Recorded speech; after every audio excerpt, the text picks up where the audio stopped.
ਅੱਜ ਆਪਾਂ 315 ਅੰਗ ਤੋਂ ਗੌੜੀ ਰਾਗ ਦੇ ਵਿੱਚ ਜਿਹੜੀ ਵਾਰ ਚੌਥੀ ਪਾਤਸ਼ਾਹੀ ਦੀ ਉਹਦੀ 27ਵੀਂ ਪੌੜੀ ਲੈ ਰਹੇ ਹਾਂ। ਮੇਰੇ ਖਿਆਲ 37 ਪੌੜੀਆਂ ਉਹਦੇ ਵਿੱਚ। ਸ਼ਲੋਕ ਮਹੱਲਾ ਪੰਜਵਾਂ।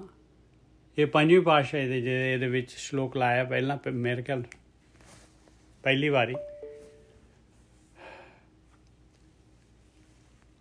ਰਹਿੰਦੇ ਖੁੰਦੇ ਨਿੰਦਕ ਮਾਰੀਅਨ ਕਰੇ ਆਪੇ ਆਹਰ, ਸੰਤ ਸਹਾਈ ਨਾਨਕਾ ਵਰਤੈ ਸਭ ਜਾਹਰ। ਰਹਿੰਦੇ ਖੁੰਦੇ ਨਿੰਦਕ, ਬਚੇ ਹੋਏ ਨਿੰਦਕ। ਨਿੰਦਾ ਤਾਂ ਦੇਖੋ ਪਹਿਲੀ ਪਾਤਸ਼ਾਹੀ ਤੋਂ ਹੀ ਸ਼ੁਰੂ ਹੋ ਗਈ। ਜਿੱਥੇ ਵੀ ਬ੍ਰਹਮ ਗਿਆਨੀ ਹੈਗੇ ਉਹਨਾਂ ਦੀ ਨਿੰਦਾ ਜਿਹੜੀ ਹੋਣੀ ਉਹਨਾਂ ਤੋਂ ਸੜਨਾ ਜਿਹੜਾ ਹੈਗਾ ਉਹ ਲਾਜ਼ਮੀ ਹੈ ਭਾਈ, ਕਿਉਂਕਿ ਉਹਨਾਂ ਦੀ ਰੀਸ ਕਰਨ ਵਾਲੇ ਉਹਨਾਂ ਤੋਂ ਸੜਨਗੇ। ਰਹਿੰਦੇ ਖੁੰਦੇ ਨਿੰਦਕ ਮਾਰੀਆਂ। ਨਿੰਦਾ ਕੀ ਹੈਗੀ? ਨਿੰਦਾ ਹੈਗੀ ਭਾਈ, ਦੇਖੋ ਕਿਸੇ ਦੇ ਅੰਦਰ ਕੋਈ ਜਿਹੜਾ ਹੈਗਾ, ਕਿਸੇ ਦੇ ਅੰਦਰ ਕੋਈ ਅਵਗੁਣ ਹੈਗਾ, ਉਹਨੂੰ ਆਪਾਂ ਜਿਹੜੇ ਹੈਗੇ ਆ ਜ਼ਾਹਰ ਕਰਦੇ ਆ, ਇਹ ਵੀ ਨਿੰਦਾ ਹੈਗੀ ਭਾਈ, ਇਹ ਵੀ ਨਿੰਦਾ ਹੈਗੀ। ਔਰ ਕਿਸੇ ਦੇ ਅੰਦਰ ਅਵਗੁਣ ਨਹੀਂ ਆ ਤੇ ਉਹ ਤਾਂ ਬਹੁਤ ਜਿਹੜਾ ਹੈਗਾ ਬਹੁਤ ਵੱਡਾ ਕੰਮ ਹੈ, ਬਹੁਤ ਵੱਡਾ ਗੁਨਾਹ ਹੈਗਾ। ਜੇ ਅਵਗੁਣ ਹੈਗੇ ਤਾਂ ਵੀ ਆਪਾਂ ਨਿੰਦਾ ਨਹੀਂ ਕਰ ਸਕਦੇ, ਤਾਂ ਵੀ ਉਹਨਾਂ ਨੂੰ ਆਪਾਂ ਡਿਸਕਲੋਜ਼ ਦੁਨੀਆ ਦੇ ਵਿੱਚ ਪ੍ਰਗਟ ਨਹੀਂ ਕਰ ਸਕਦੇ। ਮਾਲਕ ਨੇ ਜਦ ਅਗਲੇ ਦੇ ਅਵਗੁਣ ਢਕੇ ਹੋਏ ਆ ਤੇ ਆਪਾਂ ਕੌਣ ਹੈਗੇ ਆ ਜਿਹੜੇ ਕਿ ਉਹਦੇ ਅਵਗੁਣ ਜਿਹੜੇ ਹੈਗੇ ਆਪਾਂ ਫੋਲ ਰਹੇ ਆ ਭਾਈ। ਆਪਾਂ ਨੂੰ ਕੀ ਅਥਾਰਟੀ ਹੈਗੀ ਆ? ਆਪਾਂ ਮਾਲਕ ਤੋਂ ਉੱਪਰ ਦੇ ਹੋ ਗਏ। ਇਹ ਨਿੰਦਾ ਜਿਹੜੀ ਹੈਗੀ ਭਾਈ, ਨਿੰਦਾ ਭਲੀ ਕਿਸੇ ਕੀ ਨਾਹੀਂ, ਮਨਮੁਖ ਮੁਗਧ ਕਰਨ, ਆਪ ਭੁਲਾਏ ਨਾਨਕਾ ਪਚ ਪਚ। ਉਹ ਆਉਂਦਾ ਆਪ ਭੁਲਾਏ ਨਾਨਕਾ ਪਚ ਪਚ ਜੋਨੀ ਪਵਨ, ਇਸ ਤਰ੍ਹਾਂ ਆਉਂਦਾ ਵੀ ਜੂਨਾਂ ਦੇ ਵਿੱਚ ਜਾਂਦੇ ਆ ਭਾਈ। ਆਹ ਮਾਲਕ ਨੇ ਆਹ ਨਿੰਦਾ ਕਰਨ ਦਾ ਜਿਹੜਾ ਹੈਗਾ ਆਹ ਪਨਿਸ਼ਮੈਂਟ ਹੈਗਾ, ਆਹ ਫਲ ਹੈਗਾ ਨਿੰਦਾ ਕਰਨ ਦਾ। ਰਹਿੰਦੇ ਖੁੰਦੇ ਨਿੰਦਕ ਮਾਰਿਅਨ ਕਰੇ ਆਪੇ ਆਹਰ। ਉਹ ਮਾਲਕ ਪਰਮਾਤਮਾ ਜਿਹੜਾ ਪਾਇਆ, ਗੁਰੂ ਨਾਨਕ ਸਾਹਿਬ ਦੇਖ ਲਓ, ਗੁਰੂ ਅਰਜਨ ਦੇਵ, ਅੰਗਦ ਦੇਵ ਜੀ ਦੇਖ ਲਓ, ਗੁਰੂ ਅਮਰਦਾਸ ਜੀ ਦੇਖ ਲਓ, ਚੌਥੀ ਪਾਤਸ਼ਾਹੀ ਨੇ ਰਹਿੰਦੇ ਖੁੰਦੇ ਨਿੰਦਕ ਵੀ ਉਤਾਰ ਦਿੱਤੇ ਸੀ ਭਾਈ। ਔਰ ਮਾਲਕ ਪਰਮਾਤਮਾ ਜਿਹੜਾ ਹੈਗਾ ਉਹ ਤਾਂ ਸੰਤ ਸਹਾਈ ਹੈਗਾ। ਸੰਤ ਸਹਾਈ ਨਾਨਕਾ ਵਰਤੈ ਸਭ ਜਾਹਰ। ਉਹ ਤਾਂ ਜਿਹੜਾ ਹੈਗਾ ਬ੍ਰਹਮ ਗਿਆਨੀਆਂ ਦਾ ਸਹਾਈ ਹੈਗਾ, ਉਹ ਤਾਂ ਉਹਨਾਂ ਦਾ ਬਾਲ ਨਹੀਂ ਵਿੰਗਾ ਹੋਣ ਦਿੰਦਾ ਮਾਲਕ ਪਰਮਾਤਮਾ। ਵਰਤੈ ਸਭ ਜਾਹਰ, ਉਹ ਤਾਂ ਜਾਹਰਾ ਜ਼ਹੂਰ, ਹਾਜ਼ਰਾ ਹਜ਼ੂਰ ਮਾਲਕ ਜਿਹੜਾ ਹੈਗਾ ਸੰਤਾਂ ਦੀ ਸਹਾਇਤਾ ਕਰਦਾ। ਰਹਿੰਦੇ ਖੁੰਦੇ ਨਿੰਦਕ ਮਾਰੀਅਨ। ਔਰ ਨਿੰਦਕ ਜਿਹੜਾ ਹੈਗਾ ਨਿੰਦਾ ਦੇ ਅਵਗੁਣ ਦੇ ਨਾਲ ਆਪਣੇ ਆਪ ਹੀ ਉਹ ਜਿਹੜਾ ਹੈਗਾ ਉਹਦਾ ਜਿਹੜਾ ਹੈਗਾ ਮਾਲਕ ਨੇ ਐਸਾ ਕਾਨੂੰਨ ਬਣਾਇਆ ਹੋਇਆ। ਰਹਿੰਦੇ ਖੁੰਦੇ ਨਿੰਦਕ ਮਾਰੀਅਨ ਦਾ ਮਤਲਬ ਆ ਬਈ ਉਹ ਜਿਹੜੇ ਹੈਗੇ ਆਤਮਿਕ ਮੌਤ ਦੇ ਵਿੱਚ ਮਰ ਜਾਣਗੇ, ਮਨੁੱਖੀ ਜੂਨ ਗਵਾ ਲੈਣਗੇ। ਇਹ ਹੈਗਾ ਮਰਨਾ। ਰਹਿੰਦੇ ਖੁੰਦੇ ਨਿੰਦਕ ਮਾਰੀਅਨ ਕਰੇ ਆਪੇ ਆਹਰ। ਉਹਨਾਂ ਨੂੰ ਨਿੰਦਾ ਦਾ ਆਹਰ ਦਿੱਤਾ ਮਾਲਕ ਨੇ, ਬਸ ਇਹੀ ਆ ਉਹਨਾਂ ਦੀ ਆਤਮਿਕ ਮੌਤ ਹੈ। ਆਹਰ ਦਿੱਤਾ ਹੋਇਆ ਉਹਨਾਂ ਨੂੰ। ਆਪ ਭੁਲਾਏ ਨਾਨਕਾ ਨਰਕੇ ਘੋਰ ਪਵਨ। ਉਹ ਇਸ ਤਰ੍ਹਾਂ ਦੀ ਸੀਗੀ। ਔਖਦ ਸਭੇ ਕੀਤੇ ਨਿੰਦਕ ਕਾ ਦਾਰੂ ਨਾਹੇ, ਆਪ ਭੁਲਾਏ ਨਾਨਕਾ ਨਰਕੇ ਘੋਰ ਪਵਨ। ਰਹਿੰਦੇ ਖੁੰਦੇ ਨਿੰਦਕ ਮਾਰੀਅਨ ਕਰੇ ਆਪੇ ਆਹਰ, ਸੰਤ ਸਹਾਈ ਨਾਨਕਾ ਵਰਤੈ ਸਭ ਜਾਹਰ। ਹਾਂਜੀ ਸੁਖਵਿੰਦਰ ਜੀ। ਹਾਂਜੀ ਕੱਲ ਵੀ ਗਿਆਨ ਚ ਆ ਰਿਹਾ ਸੀ ਕਿ ਵੀ ਉਹ ਨਿੰਦਕ ਦੀ ਇੱਕ ਡੈਫੀਨੇਸ਼ਨ ਸੀ, ਜਿਹੜੇ ਉਹਦੇ ਨਾਲ ਉਹਦੇ ਅੰਦਰ ਕੀ ਪੈਦਾ ਹੋਊਗਾ। ਉਹ ਕਹਿੰਦੇ ਉਹ ਅਗਿਆਨੀ ਹੋਊਗਾ, ਭੈੜੀ ਮੱਤ ਵਾਲਾ ਹੋਊਗਾ, ਅਹੰਕਾਰੀ ਹੋਊਗਾ, ਕ੍ਰੋਧੀ ਹੋਊਗਾ, ਮੱਤਹਾਰੀ, ਬੇਅਕਲ ਹੋਊਗਾ, ਕੂੜ ਹੋਊਗਾ, ਤੇ ਸਾਰਿਆਂ ਦਾ ਮਿਕਸਚਰ ਹੋ ਕੇ ਉਹ ਪਾਪੀ ਹੋਊਗਾ। ਬਿਲਕੁਲ ਸਹੀ ਹੈ। ਤੇ ਉਹ ਪਰ ਮਾਲਕ ਦੇ ਖੇਡ ਹੈ, ਕਿਉਂਕਿ ਉਹ ਨਿੰਦਾ ਕੀ ਹੈ ਕਿ ਸੱਚ ਦਿਸ ਰਿਹਾ ਹੈ ਪਰ ਉਹਤੇ ਅਸੀਂ ਝੂਠ ਦੀ ਪਰਤ ਚੜਾ ਕੇ ਕੁਛ ਹੋਰ ਪ੍ਰਗਟ ਕਰਤਾ। ਉਹ ਜੇ ਕਰ, ਪਰ ਉਹ ਹੈ ਮਾਲਕ ਦੀ ਖੇਡ। ਜੇ ਉਹ ਨਿੰਦਾ ਉਹਦੇ ਪਿਛਲਾ ਕਰਮਾਂ ਦੇ ਵਿੱਚ, ਉਹਦਾ ਸਾਰਾ ਸੰਸਕਾਰਾਂ ਦੇ ਵਿੱਚ ਉਹ ਜੁੜੀ ਹੋਈ ਹੈ, ਤਾਂ ਉਹਨੂੰ ਕਿਵੇਂ ਕਰੇ? ਉਹ ਮਾਲਕ ਤਾਂ ਫਿਰ ਏਦਾਂ ਹੀ ਮਾਰ ਹੀ, ਜਿਹੜੇ ਬਚਾ ਖੁਚਾ ਉਹਦੇ ਚ ਰਹਿੰਦਾ ਸੀ ਉਹਦਾ, ਉਹ ਕਹਿੰਦੇ ਵੀ ਦੇਖ ਲੈ ਤੈਨੂੰ ਮੌਕਾ ਹੈਗਾ, ਫਿਰ ਵੀ ਨਹੀਂ ਸਮਝ ਰਿਹਾ। ਉਹ ਕਹਿੰਦਾ ਫਿਰ ਉਹ ਮਾਲਕ ਆਪ ਹੀ ਕਹਿੰਦਾ ਵੀ ਚੱਲ ਵੀ ਤੂੰ ਇਹੀ ਕੰਮ ਹੀ ਲੱਗਿਆ ਰਿਹਾ, ਤੂੰ ਇਸੇ ਕੰਮ ਚ ਤੂੰ ਲਾ, ਆਰ ਚ ਤੈਨੂੰ ਇਸੇ ਚ ਹੀ ਮਜ਼ਾ ਆ ਰਿਹਾ, ਤੂੰ ਲਈ ਚੱਲ ਨਾਲ। ਤੇ ਫਿਰ ਪਿਆਰ ਹੈ ਜਨਮਾਂ ਮਰਨਾਂ ਦੇ ਗੇੜਾਂ ਚ, ਹਨਾ? ਬਿਲਕੁਲ ਪਿਆਰਾ, ਨਰਕੇ ਕੋਰ ਬਚਨ। ਹਾਂਜੀ ਹਾਂਜੀ ਬਿਲਕੁਲ, ਨਰਕੇ ਕੋਰ ਬਚਨ ਪਵਨ ਕੇ ਬਚਨ। ਹਾਂਜੀ ਹਾਂਜੀ ਹਾਂਜੀ। ਉਹ ਪਤਾ ਕਹਿੰਦੇ ਜੇ ਉਹ ਕਿਤੇ ਉਹ ਥੋੜਾ ਬਹੁਤ ਵੀ ਜੇ ਉਹਨੂੰ ਸੋਝੀ ਆ ਜੇ ਵੀ ਮੈਂ ਕੌਣ ਆ, ਮੈਂ ਕੀ ਕਰਨਾ ਆ, ਤਾਂ ਉਹ ਪ੍ਰਮਾਤਮਾ ਤਾਂ ਇੰਨਾ ਬਖਸ਼ਣ ਆ ਰਿਹਾ, ਉਹ ਪਿਛਲੇ ਔਗਣ ਬਖਸ਼ ਲਏ ਭਰਾ ਬਾਗੇ ਮਾਰਗ ਪਾਵੇ। ਤੇ ਉਹ ਸੰਤਾਂ ਦੇ ਉਹ ਨਾਲ ਖੜਾ ਹੈ। ਉਹ ਸੰਤ ਕੌਣ ਨੇ? ਜਿਹਨੇ ਸ਼ਾਂਤ ਹੋ ਗਏ। ਬਿਲਕੁਲ, ਕੋਈ ਡੱਪਾ ਥੋੜੀ ਲਾਤਾ ਉੱਤੇ ਵੀ ਸੰਤ ਇਹ ਹੈ, ਮਤਲਬ ਇਹ 108 ਸਵਾਮੀ ਹੈ ਜਾਂ ਕੁਛ ਹੋਰ ਹੈ, 1008 ਸਵਾਮੀ। ਉਹ ਜਿਹੜੇ ਸ਼ਾਂਤ ਹੋ ਗਏ, ਜਿਹਨੇ ਆਪਣੇ ਆਨੰਦ ਦੇ ਵਿੱਚ ਉਹਨੂੰ ਪਹੁੰਚ ਗਿਆ, ਉਹ ਮਾਲਕ ਦੇ ਬੂੰਦ ਜਿਹੜੀ ਸਾਗਰ ਚ ਚਲੀ ਗਈ, ਤੇ ਫਿਰ ਉਹਨਾਂ ਦੇ ਤਾਂ ਕਾਰਜ ਆਪ ਖਲੋਇਆ, ਕਿਉਂਕਿ ਉਹ ਬ੍ਰਹਿਮੰਡ ਦਾ ਹੀ ਰੂਪ ਨੇ। ਉਹ ਸੰਤਾਂ ਕੇ ਕਾਰਜ ਆਪ ਖਲੋਇਆ, ਹਰ ਕੰਮ ਕਰਾ ਬਣਾਇਆ ਰਾਮ। ਬਿਲਕੁਲ, ਹਾਂਜੀ ਹਾਂਜੀ। ਇਸ ਕਰਕੇ ਉਹ ਬਾਣੀ ਦੇ ਵਿੱਚ ਬੜਾ ਹੀ ਸਿੱਧੇ ਢੰਗ ਨਾਲ ਉਹ ਗੁਰੂ ਨਾਨਕ ਸਾਹਿਬ ਕਹਿ ਰਹੇ ਕਿ ਉਹ ਸਭ ਜ਼ਾਹਰ ਹੈ, ਉਹ ਸਭ ਵਰਤ ਰਿਹਾ, ਉਹ ਸੰਤਾਂ ਦੇ ਸਹਾਈ ਹੈ, ਉਹਨਾਂ ਦਾ ਰਾਖਾ ਹੈ ਉਹ, ਹੈ ਨਾ ਜੀ। ਔਰ ਇਹ ਜਿਹੜਾ ਨਾ ਪੰਜਵੀਂ ਪਾਤਸ਼ਾਹੀ ਨੇ ਦੇਖੋ ਬਿਲਕੁਲ ਉਹਨਾਂ ਨੇ ਦੱਸਤਾ ਵੀ ਸਾਰੀ ਦੁਨੀਆ ਦੇ ਵਿੱਚ ਹਰੇਕ ਬਿਮਾਰੀ ਦਾ ਇਲਾਜ ਹੈਗਾ, ਹਰੇਕ ਬਿਮਾਰੀ ਦਾ ਇਲਾਜ ਹੈਗਾ, ਪਰ ਮਹਾਰਾਜ ਪੰਜਵੀਂ ਪਾਤਸ਼ਾਹੀ ਕਹਿੰਦੇ ਨਿੰਦਕ ਦਾ ਕੋਈ ਇਲਾਜ ਨਹੀਂ ਹੈਗਾ। ਬਿਲਕੁਲ, ਕਿਉਂਕਿ ਉਹ ਤਾਂ ਡਾਕਟਰ ਨੂੰ ਜਿਹੜਾ ਉਹ ਦਵਾਈ ਨੂੰ ਹੀ ਨਿੰਦ ਰਿਹਾ ਹੈ, ਤੇ ਫਿਰ ਇਲਾਜ ਕਿੱਥੋਂ ਹੋਣਾ? ਕਹਿੰਦੇ ਔਖਦ ਮਹਲਾ ਪੰਜਵਾਂ, ਔਖਦ ਸਭੇ ਕੀਤੀਆਂ ਨਿੰਦਕ ਕਾ ਦਾਰੂ ਨਾ ਹੈ। ਆਪ ਭੁਲਾਏ ਨਾਨਕਾ ਪਚ ਪਚ ਜੋਨੀ ਪਾਹੇ। ਆਪ ਭੁਲਾਉਂਦਾ ਹੈ ਮਾਲਕ ਪਰਮਾਤਮਾ ਨੇ ਜਿਹੜਾ ਹੈਗਾ ਨਿੰਦਕ ਨੂੰ ਜੂਨਾਂ ਦੇ ਵਿੱਚ। ਦਾਰੂ ਕੀ ਹੈ ਨਿੰਦਕ ਦਾ? ਬਈ ਜੂਨਾਂ ਦੇ ਵਿੱਚ ਪੈ ਕੇ ਜਿਹੜਾ ਹੈਗਾ ਉਹਨੂੰ ਜਿਹੜਾ ਹੈਗਾ ਸਿੱਧਾ ਕਰਨਾ ਭਾਈ। ਹੁਣ ਜਿਹੜਾ ਬਣਾਤਾ ਜਿਹੜਾ ਹੈਗਾ ਬਲਦ ਬਣਾਤਾ, ਲੈ ਬਈ ਘਾਹ ਹੀ ਘਾਹ ਖਾਣਾ ਪਊਗਾ ਤੈਨੂੰ, ਔਰ ਇਸ ਤਰ੍ਹਾਂ ਤੇਰੇ ਪੰਜਾਲੀ ਰਹੂਗੀ, ਤੇਰੇ ਕੰਧੇ ਜਿਹੜੇ ਪਾਟੇ ਹੀ ਰਹਿਣਗੇ। ਘੋੜਾ ਬਣਾਤਾ, ਬਿਲਕੁਲ ਉਹੀ ਦਾ ਉਹੀ ਫੂਡ ਮਿਲਣਾ ਹੈ, ਔਰ ਇਸ ਚੱਲ ਸੋ ਚੱਲ। ਆ ਆ ਦਾਰੂ, ਆ ਆ ਨਿੰਦਕ ਦਾ ਦਾਰੂ। ਜਾਂ ਫਿਰ ਉਹ ਗਧੇ ਵਾਲਾ ਕਹਿੰਦੇ ਆ ਨਾ ਵੀ ਉਹ ਜਿਆਦਾ ਉਹ ਫਿਰ ਆਪਸ਼ਨ ਮਿਲ ਜਾਂਦੀ ਹੈ ਵੀ ਯਾਰ ਜਦ ਗਧਾ ਬਣ ਜਾ, ਜਾਂ ਫਿਰ ਗਧੇ ਵਾਲੀ ਜੋਨ ਲੈ ਲੈ, ਬਸ ਢੋਈ ਜਾ ਭਾਰ। ਬਿਲਕੁਲ, ਦੇਖ ਲਓ ਬਿਲਕੁਲ ਬਾਣੀ ਜਿਹੜੀ ਹੈਗੀ ਨਾ ਬਿਲਕੁਲ ਪ੍ਰੈਕਟੀਕਲ ਹੈ, ਸਾਫ਼ ਕਲੀਅਰ ਕੱਟ ਦੱਸਦੀ ਹੈ। ਤੇ ਇਸ ਤੋਂ ਅਗਲਾ ਸ਼ਲੋਕ ਆ ਗਿਆ, ਇਹ ਜਿਹੜਾ ਹੈਗਾ ਆਪਾਂ ਇਸ ਤੋਂ ਅਗਲਾ ਸ਼ਲੋਕ ਆ ਗਿਆ ਮਹਲਾ ਪੰਜਵਾਂ, ਮੁੰਡੋਂ ਭੁੱਲੇ ਮੁੰਡ ਤੇ ਕਿੱਥੇ ਪਾਇਨ ਹੱਥ। ਕਹਿੰਦੇ ਉਹ ਤਾਂ ਜਿਹੜੇ ਹੈਗੇ ਆ ਨਿੰਦਾ ਜਿਹੜੇ ਕਰਦੇ ਆ, ਕਹਿੰਦੇ ਇਹ ਤਾਂ ਮੁੱਢ ਤੋਂ ਹੀ ਭੁੱਲ ਗਏ ਭਾਈ। ਬਿਲਕੁਲ ਸਟਾਰਟ ਤੋਂ ਹੀ ਜਰਨੀ ਗਲਤ ਰਸਤੇ ਤੇ ਪੈ ਗਏ, ਸ਼ੁਰੂ ਤੋਂ ਹੀ ਗਲਤ ਰਸਤੇ ਤੇ ਪੈ ਗਏ ਭਾਈ। ਮੁੱਢ ਤੋਂ ਹੀ ਜਿਹੜਾ ਸਟਾਰਟਿੰਗ ਹੀ ਇਹਨਾਂ ਦੀ ਜਿਹੜੀ ਹੈਗੀ ਆ, ਸਟਾਰਟਿੰਗ ਹੀ ਇਹਨਾਂ ਦੀ ਗਲਤ ਹੋ ਗਈ। ਮੁੰਡੋਂ ਭੁੱਲੇ ਮੁੰਡ ਤੇ ਕਿੱਥੇ ਪਾਇਨ ਹੱਥ। ਹੁਣ ਦੱਸੋ ਉਹਨਾਂ ਨੂੰ ਜਿਹੜਾ ਹੈਗਾ ਕਿਸ ਤਰ੍ਹਾਂ ਜਿਹੜੇ ਹੈਗੇ ਸਹੀ ਰਸਤੇ ਤੇ ਆ ਸਕਦੇ ਆ ਭਾਈ?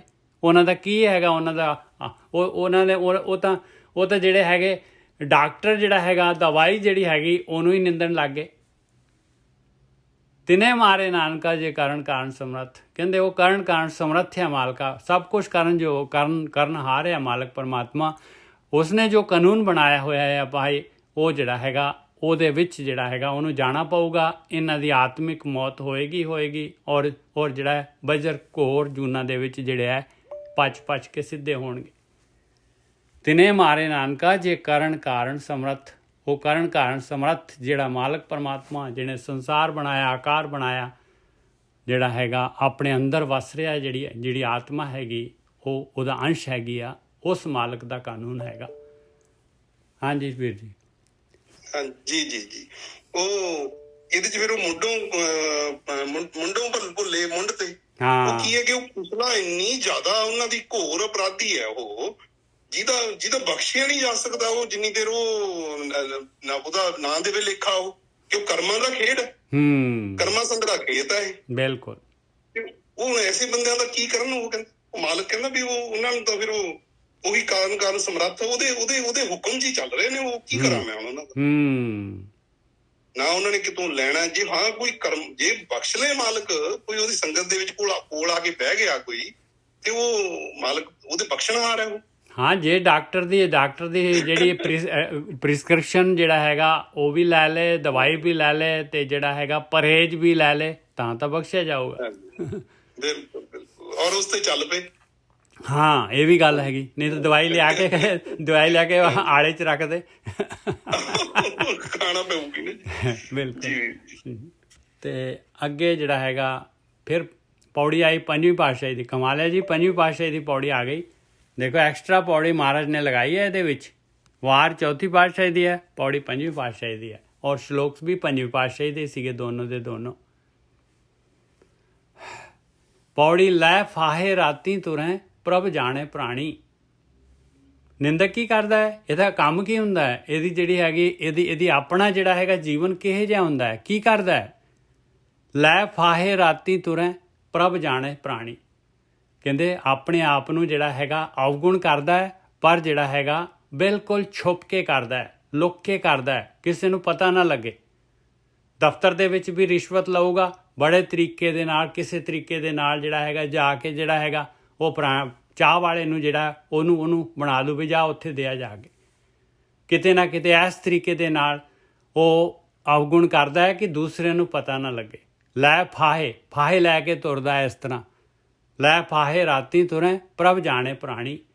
ਦੂਸਰੇ ਨੂੰ ਜਿਹੜਾ ਹੈਗਾ ਟਰੈਪ ਕਰਨ ਵਾਸਤੇ, ਦੂਸਰੇ ਨੂੰ ਧੋਖਾ ਦੇਣ ਵਾਸਤੇ, ਦੂਸਰੇ ਦਾ ਜਿਹੜਾ ਹੈਗਾ ਦੂਸਰੇ ਦਾ ਮਾਲ ਲੈਣ ਵਾਸਤੇ ਜਿਹੜਾ ਹੈਗਾ ਇਸ ਤਰ੍ਹਾਂ ਇਨਸਾਨ ਕਰਦਾ ਹੈ ਭਾਈ। ਤੱਕੇ ਨਾਰ ਪਰਾਈਆਂ ਲੁਕੇ ਅੰਦਰ ਠਾਣੀ। ਔਰ ਗੁਪਤ ਜਿਹੜਾ ਹੈਗਾ ਅੰਦਰ ਖਾਤੇ ਜਿਹੜਾ ਹੈਗਾ, ਜਿੱਥੋਂ ਕੋਈ ਦੇਖੇ ਨਾ, ਤੇ ਦੂਜਿਆਂ ਦੀਆਂ ਜਿਹੜੀਆਂ ਹੈਗੀਆਂ ਇਸਤਰੀਆਂ ਦਾ ਰੂਪ ਜਿਹੜਾ ਹੈਗਾ ਉਹਨਾਂ ਨੂੰ ਦੇਖਦਾ ਹੈ। ਤੱਕੇ ਨਾਰ ਪਰਾਈਆਂ ਲੁਕੇ ਅੰਦਰ ਠਾਣੀ। ਸੰਨੀ ਦੇਨ ਵਿਖਮ ਥਾਏ ਮਿੱਠਾ ਮਦ ਮਾਣੀ। ਔਰ ਸਵਾਦ ਜਿਹੜੇ ਹੈਗੇ, ਪਦਾਰਥ ਜਿਹੜੇ ਹੈਗੇ, ਉਹਨਾਂ ਦੇ ਭੋਗਾਂ ਦੀ ਖਾਤਰ ਜਿਹੜਾ ਹੈਗਾ ਸੰਨ ਲਾਉਂਦਾ ਹੈ। ਵਿਖਮ ਥਾਏ ਬੜਾ ਔਖਾ ਹੋ ਕੇ ਸੰਨ ਲਾਉਂਦਾ ਹੈ, ਬੜਾ ਔਖਾ ਹੋ ਕੇ ਸੰਨ ਲਾਉਂਦਾ ਹੈ ਦੂਸਰਿਆਂ ਦਾ ਧਨ ਦੌਲਤ, ਦੂਸਰਿਆਂ ਦਾ ਮਾਲ ਲੁੱਟਣ ਦੇ ਵਾਸਤੇ, ਕਿਉਂਕਿ ਸਵਾਦ ਲੱਗਦਾ ਹੈ, ਮਿੱਠਾ ਮਦ ਹੈ। ਕਰਮੀ ਆਪੋ ਆਪਣੀ ਆਪੇ ਪਛਤਾਣੀ। ਕਹਿੰਦੇ ਪਿਆਰਿਓ, ਆਪੋ ਆਪਣੇ ਕੰਮ ਹੈਗੇ ਪਾਏ, ਲੇਖਾ ਵੀ ਤਾਂ ਉਸੇ ਨੇ ਦੇਣਾ ਹੈ ਪਾਏ। ਜੇ ਕਰਦਾ ਹੈ ਤੇ ਕਰੀ ਜਾ, ਫਿਰ ਨਹੀਂ ਹਟਦਾ ਤੇ ਨਾ ਹਟ। ਲੇਖਾ ਵੀ ਤਾਂ ਤੈਨੂੰ ਹੀ ਦੇਣਾ ਪਊਗਾ ਭਾਈ, ਤੇਰੇ ਹੀ ਕਰਮ ਆ, ਤੂੰ ਬੀਜ ਰਿਹਾ ਹੈ ਤੇ ਵੱਢੇਗਾ ਫਿਰ। ਕਰਮੀ ਆਪੋ ਆਪਣੀ ਆਪੇ ਪਛਤਾਣੀ। ਫਿਰ ਅਜ਼ਰਾਇਲ ਫਰਿਸ਼ਤਾ ਤਿਲ ਪੀੜੇ ਕਹਾਣੀ। ਕਹਿੰਦੇ ਐਵੇਂ ਪੀੜਦਾ ਹੈ। ਫਿਰ ਦੇਖ ਲਓ ਜੂਨਾਂ ਜਿਹੜੀਆਂ ਹੈਗੀਆਂ, ਸੱਪ ਦੀ ਜੂਨ, ਬਿੱਛੂ ਦੀ ਜੂਨ, ਖੋਤੇ ਦੀ ਜੂਨ, ਗੰਡੋਏ ਦੀ ਜੂਨ, ਇਹ ਜੂਨਾਂ ਦੇਖ ਲਓ, ਸਾਰੀਆਂ ਜੂਨਾਂ ਜਿਹੜੀਆਂ ਹੈਗੀਆਂ, ਘੋੜੇ ਦੀ ਜੂਨ, ਗਧੇ ਦੀ ਜੂਨ। ਅਜ਼ਰਾਇਲ ਫਰਿਸ਼ਤਾ ਤਿਲ ਪੀੜੇ ਕਹਾਣੀ। ਤਿਲ ਵਾਂਗੂ ਪੀੜ ਦਿੰਦਾ ਹੈ ਭਾਈ, ਜਿਵੇਂ ਕਹਾਣੀ ਦੇ ਵਿੱਚ ਜਿਹੜਾ ਹੈਗਾ ਤੇਲੀ ਜਿਹੜਾ ਹੈਗਾ ਤਿਲ ਨੂੰ ਪੀੜ ਦਿੰਦਾ ਹੈ। ਹਾਂਜੀ ਸੁਖਵਿੰਦਰ ਜੀ। ਹਾਂਜੀ ਬਿਲਕੁਲ ਠੀਕ ਹੈ ਜੀ। ਉਹ ਗੁਰਬਾਣੀ ਚ ਸ਼ਬਦ ਆਉਂਦਾ ਨਾ ਜੀ, ਹੱਟ ਪਟਣ ਬਿਜ ਮੰਦਰ ਭੰਨੈ ਕਰ ਚੋਰੀ ਕਰਾਵੇ। ਅੱਗੋਂ ਦੇਖਿਆ ਪਿੱਛੋਂ ਦੇਖਿਆ ਤੁਝ ਤੇ ਕਹਾਂ ਛਪਾਵੇ। ਬਿਲਕੁਲ ਬਿਲਕੁਲ। ਕਿੱਥੋਂ ਲੁਕੋ ਲੋਗੇ? ਉਹ ਤਾਂ ਨਾਲ ਹੀ ਹੈ ਚਿੱਤਰਗੁਪਤ। ਜੋ ਕਰੀ ਜਾ ਰਹੇ, ਜੋ ਵਿਚਾਰੀ ਜਾ ਰਹੇ ਹੋ, ਕਰਮ ਕਰੀ ਜਾ ਰਹੇ ਹੋ, ਉਹ ਤਾਂ ਨਾਲ ਲਿਖਿਆ ਜਾ ਰਿਹਾ, ਸੰਸਕਾਰ ਬਣਦਾ ਜਾ ਰਿਹਾ। ਬਿਲਕੁਲ। ਉਹ ਪੂਰਬਲਾ ਬਣਦਾ ਜਾ ਰਿਹਾ ਨਾਲ ਹੀ, ਜਿਹਨੂੰ ਛੱਡ ਕੇ ਅੱਗੇ ਤੁਰਿਆ ਜਾ ਰਿਹਾ। ਉਹ ਕਹਿੰਦੇ ਕਿੱਥੋਂ ਭੱਜੇਗਾ? ਤੇ ਉਹ ਤੂੰ ਜਿੰਨਾ ਮਰਜੀ ਮਤਲਬ ਲੁਕ ਛਿਪ ਕੇ ਸੰਨੀਆਂ ਲਾਈ ਜਾ, ਹਨਾ, ਤੂੰ ਪਰਾਈ, ਜਿਵੇਂ ਕਹਿੰਦੇ ਨੇ ਉਹ ਅੱਖਾਂ ਨਾਲ ਤੂੰ ਪਰਾਇਆ ਰੂਪ, ਪਰਾਇਆ ਧਨ ਚੱਕੀ ਜਾ, ਪਰ ਉਹ ਸੰਨੀਆਂ ਲਾਈ ਜਾ, ਜੋ ਮਰਜੀ ਦੇਖੀ ਜਾ। ਪਰ ਇਹ ਜਿਹੜੇ ਕਰਮ ਤੂੰ ਕਰ ਰਿਹਾ ਨਾ, ਉਹ ਕਿਉਂਕਿ ਉਹ ਦੇਖ ਰਿਹਾ, ਜੇ ਤੂੰ ਛੁਪਾ ਰਿਹਾ, ਇਹ ਤਾਂ ਤੈਨੂੰ ਫਿਰ ਪਛਤਾਉਣਾ ਹੀ ਪੈਣਾ, ਹੋਰ ਤਾਂ ਕੁਛ ਨਹੀਂ। ਬਿਲਕੁਲ ਬਿਲਕੁਲ। ਔਰ ਲੇਖਾ ਦੇਣਾ ਪੈਣਾ। ਪਛਤਾਉਣਾ ਵੀ ਅਲੱਗ ਚੀਜ਼ ਹੈ, ਪਛਤਾਉਣ ਨਾਲ ਗੱਲ ਨਹੀਂ। ਲੇਖਾ ਨਹੀਂ, ਪਛਤਾਉਣਾ ਤਾਂ ਦੱਸ ਰਹੇ ਨੇ, ਅੱਗੇ ਲੇਖਾ ਦੱਸ ਹੀ ਰਹੇ ਨੇ। ਉਹ ਅਜ਼ਰਾਈਲ ਫਰਿਸ਼ਤਾ ਤਿਲ ਪੀੜੇ ਕਹਾਣੀ, ਪਤਾ ਜੂਨਾਂ ਚ ਜਾਣਾ ਪਊਗਾ, ਬਿਲਕੁਲ ਪੈ ਗਿਆ। ਇਸ ਕਰਕੇ ਇਹ ਚੋਂ ਨਿਕਲ ਜੀਏ, ਮਾਲਕ ਕਿਰਪਾ ਕਰੇ। ਕਿਉਂਕਿ ਪਛਤਾਉਣ ਦੇ ਨਾਲ ਅਗਲਾ ਮੰਨਦਾ ਥੋੜੀ ਨਾ ਇਜ਼ਰਾਈਲ ਫਰਿਸ਼ਤਾ, ਉੱਥੇ ਕਹੇ ਵੀ ਮੈਂ ਗਲਤੀ ਕਰ ਲਈ ਜੀ।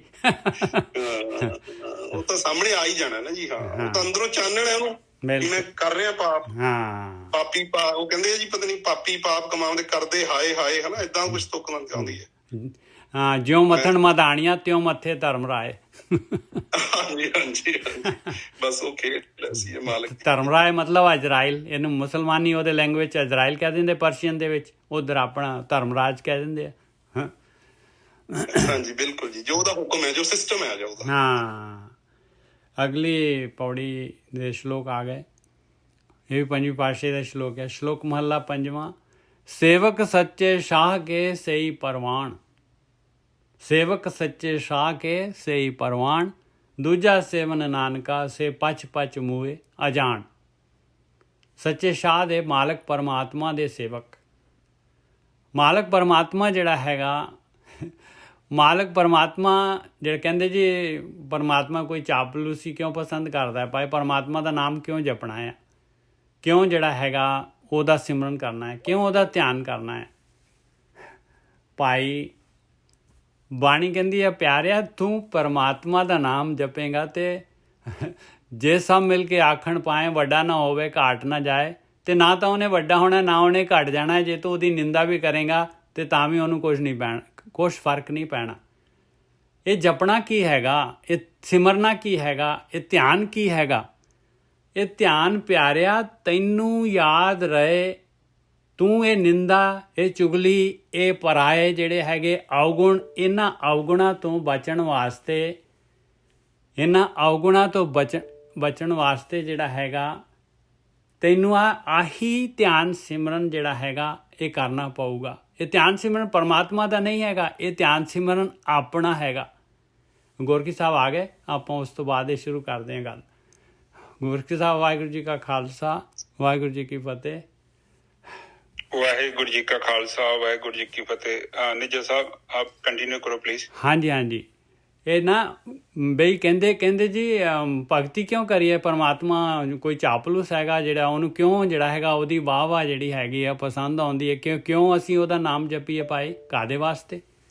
ਤੇ ਬਾਣੀ ਕਹਿੰਦੀ ਕਿ ਜੇ ਸਭ ਮਿਲ ਕੇ ਆਖਣ ਪਾਏ ਵੱਡਾ ਨਾ ਹੋਵੇ ਘਾਟ ਨਾ ਜਾਏ।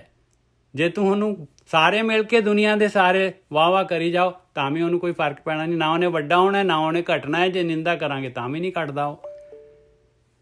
ਫਿਰ ਇਹਦੇ 'ਚ ਭੇਤ ਕੀ ਹੈਗਾ, ਇਹਦੇ ਵਿੱਚ ਭੇਤ ਇਹ ਹੈਗਾ ਭਾਈ ਕਿ ਆਪਾਂ ਨੇ ਇਹ ਵਿਚਾਰ ਜਿਹੜੇ ਹੈਗੇ, ਇਹ ਸੰਸਾਰ ਜਿਹੜਾ ਹੈਗਾ, ਇਹਦੇ ਜਿਹੜੀਆਂ ਇਹਦੀਆਂ ਜਿਹੜੀਆਂ ਲਹਿਰਾਂ ਹੈਗੀਆਂ, ਇਹਦਿਆਂ ਦੇ ਵਿੱਚੋਂ ਬਚਣ ਦੇ ਵਾਸਤੇ ਆਪਾਂ ਨੂੰ, ਕਿਉਂਕਿ ਇਹ ਲਹਿਰਾਂ ਹੀ ਜਿਹੜੀਆਂ ਹੈਗੀਆਂ ਇਹ ਆਕਾਰ ਹੈਗਾ, ਇਹ ਸਾਰਾ ਦਾ ਸਾਰਾ ਇਹ ਮਾਇਆ ਹੈਗੀ। ਇਹਦੇ ਤੋਂ ਬਚਣ ਦੇ ਵਾਸਤੇ ਆਪਾਂ ਨੂੰ, ਇਹ ਝੂਠ ਹੈਗਾ, ਆਪਾਂ ਨੂੰ ਸੱਚ ਦਾ ਧਿਆਨ ਕਰਨਾ ਪੈਣਾ ਹੈ। ਸੱਚ ਕੀ ਹੈਗਾ, ਸੱਚ ਆਪਾਂ ਹੈਗੇ, ਸੱਚ ਆਪਾਂ ਹੈਗੇ ਆ, ਆਪਣੀ ਆਤਮਾ ਸੱਚ ਹੈਗੀ, ਉਹਦਾ ਧਿਆਨ ਕਰਨਾ ਹੈ ਹਰ ਵੇਲੇ ਵੀ ਮੈਂ ਆਤਮਾ ਹਾਂ, ਮੈਂ ਸਰੀਰ ਨਹੀਂ ਹੈਗਾ। ਆਇਆ ਧਿਆਨ, ਆਇਆ ਸਿਮਰਨ, ਆਇਆ ਜਪਣਾ। ਆਪਣੇ ਆਪ ਨੂੰ ਹਰ ਟਾਈਮ ਯਾਦ ਰਹੇ ਵੀ ਮੈਂ ਜਿਹੜਾ ਹੈਗਾ, ਮੈਂ ਸਰੀਰ ਨਹੀਂ ਹੈਗਾ, ਮੈਂ ਪੰਜ ਤੱਤ ਨਹੀਂ ਹੈਗਾ, ਮੈਂ ਝੂਠ ਨਹੀਂ ਹੈਗਾ, ਮੈਂ ਸੱਚ ਹੈਗਾ ਆ। ਆਹ ਧਿਆਨ ਹੈਗਾ, ਇਹਨੂੰ ਕਹਿੰਦੇ ਆ ਧਿਆਨ। ਜਿਹਨੂੰ ਯਾਦ ਰਹੇਗਾ ਹਰ ਟਾਈਮ ਉਹ ਕਦੀ ਅਵਗੁਣ ਕਰ ਹੀ ਨਹੀਂ ਸਕਦਾ। ਜਿਹਨੂੰ ਆਹ ਸੱਚ ਦਾ ਧਿਆਨ ਰਹੇਗਾ, ਜਿਹਨੂੰ ਆਹ ਜਪ ਰਹੇਗਾ ਯਾਦ, ਉਹਨੂੰ ਹਰ ਟਾਈਮ ਵੀ ਮੈਂ ਜਿਹੜਾ ਹੈਗਾ ਸਰੀਰ ਨਹੀਂ ਹੈਗਾ, ਮੈਂ ਆਤਮਾ, ਮੈਂ ਪਰਮਾਤਮਾ ਦਾ ਅੰਸ਼ ਹੈਗਾ ਆ। ਆਇਆ ਸੇਵਾ, ਇਹ ਆਈ ਭਗਤੀ ਹੈਗੀ ਆ। ਔਰ ਫਿਰ ਜਿਹੜਾ ਹੈ, ਫਿਰ ਅਵਗੁਣ ਕਿਉਂ ਕਰੇਗਾ, ਕਿਸੇ ਨੂੰ ਕਿਉਂ ਚੀਟ ਕਰੇਗਾ। ਉਹਨੂੰ ਪਤਾ ਹੈ ਵੀ ਮੈਂ ਜਿਹੜਾ ਹੈਗਾ, ਮੈਂ ਜੋਤ ਹੈਗਾ ਆ ਤੇ ਸਾਰੀ ਦੁਨੀਆ ਇਹੀ ਹੈਗੀ ਆ। ਹੁਣ ਸ਼ਲੋਕ ਮਹੱਲਾ ਪੰਜਵਾਂ। ਸੇਵਕ ਸੱਚੇ ਸ਼ਾਹ ਕੇ ਸੇਈ ਪਰਵਾਨ। ਆਇਆ ਸੇਵਕ ਭਾਈ, ਉਹ ਸੱਚਾ ਸ਼ਾਹ ਤਾਂ ਆਪਣੇ ਅੰਦਰ ਬੈਠਾ, ਆਪਣੀ ਆਤਮਾ। ਉਹਦਾ ਸੇਵਕ ਕੀ ਬਣਨਾ ਹੈ ਬਈ, ਉਹਨੂੰ ਯਾਦ ਰੱਖੋ ਬਈ ਮੈਂ ਆਤਮਾ ਹੈਗਾ, ਮੈਂ ਸੱਚ ਹੈਗਾ, ਆ ਸੱਚ ਆ। ਉਹ ਸੱਚੇ ਸ਼ਾਹ ਦਾ, ਉਹ ਸ਼ਾਹ ਸੱਚਾ ਅੰਦਰ ਆ, ਉਹੀ ਪ੍ਰਵਾਨ ਹੋ ਜਾਏਗਾ ਭਾਈ, ਉਹੀ ਪ੍ਰਵਾਨ ਹੋ ਜਾਏਗਾ। ਦੂਜਾ ਸੇਵਨ ਨਾਨਕਾ ਸੇ ਪਚ ਪਚ ਮੂਏ ਅਜਾਣ।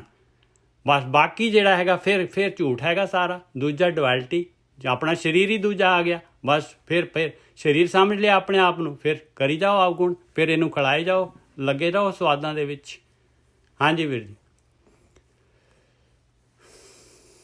ਹਾਂਜੀ ਠੀਕ ਹੈ। ਸਾਧ ਸੰਗਤ ਜੀ ਦੇਖੋ, ਇਹ ਬਾਣੀ ਦੇ ਵਿੱਚ ਉਹਨਾਂ ਨੇ ਸਾਨੂੰ ਸਮਝਾਉਣਾ ਕੀਤਾ ਦੇਖੋ ਇੱਕ ਚੀਜ਼ ਆਪਾਂ ਅੰਡਰਸਟੈਂਡ ਕਰੋ,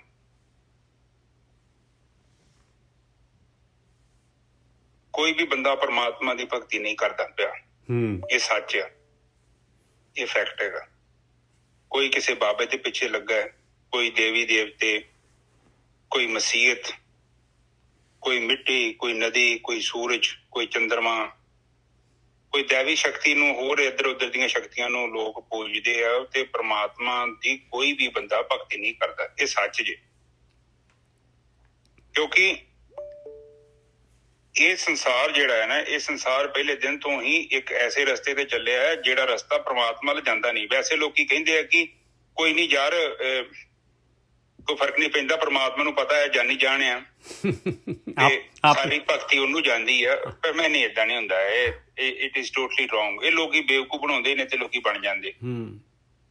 ਤੁਸੀਂ ਪ੍ਰਮਾਤਮਾ ਨੂੰ ਛੱਡ ਕੇ ਬਾਕੀ ਮੈਂ ਕਹਿੰਦਾ ਕਿ A to Z ਜਿਹਦੀ ਮਰਜ਼ੀ ਭਗਤੀ ਕਰ ਲਓ, ਜਿਹਦੀ ਮਰਜ਼ੀ ਫੁੱਟ ਨੂੰ ਧਿਆ ਲਓ, ਜਿਹਨੂੰ ਮਰਜ਼ੀ ਮੱਥਾ ਟੇਕ ਲਓ, ਉਹ ਸਵੀਕਾਰ ਨਹੀਂ ਹੈ। ਬਿਲਕੁਲ, ਇਹ ਬਾਣੀ 'ਚ ਲਿਖਿਆ ਗੁਰੂਆਂ ਨੇ। ਔਰ ਮੈਂ ਬਹੁਤ ਟਾਈਮ ਪਹਿਲਾਂ ਵੀ ਤੁਹਾਨੂੰ ਕਿਹਾ ਕਿ ਇਨਸਾਨ ਕੋਈ ਹੋਰ ਦੇ ਮਗਰ ਤੁਰਿਆ ਫਿਰਦਾ, ਪ੍ਰਮਾਤਮਾ ਦੇ ਵੱਲ ਕੋਈ ਗਿਆ ਹੀ ਨਹੀਂ।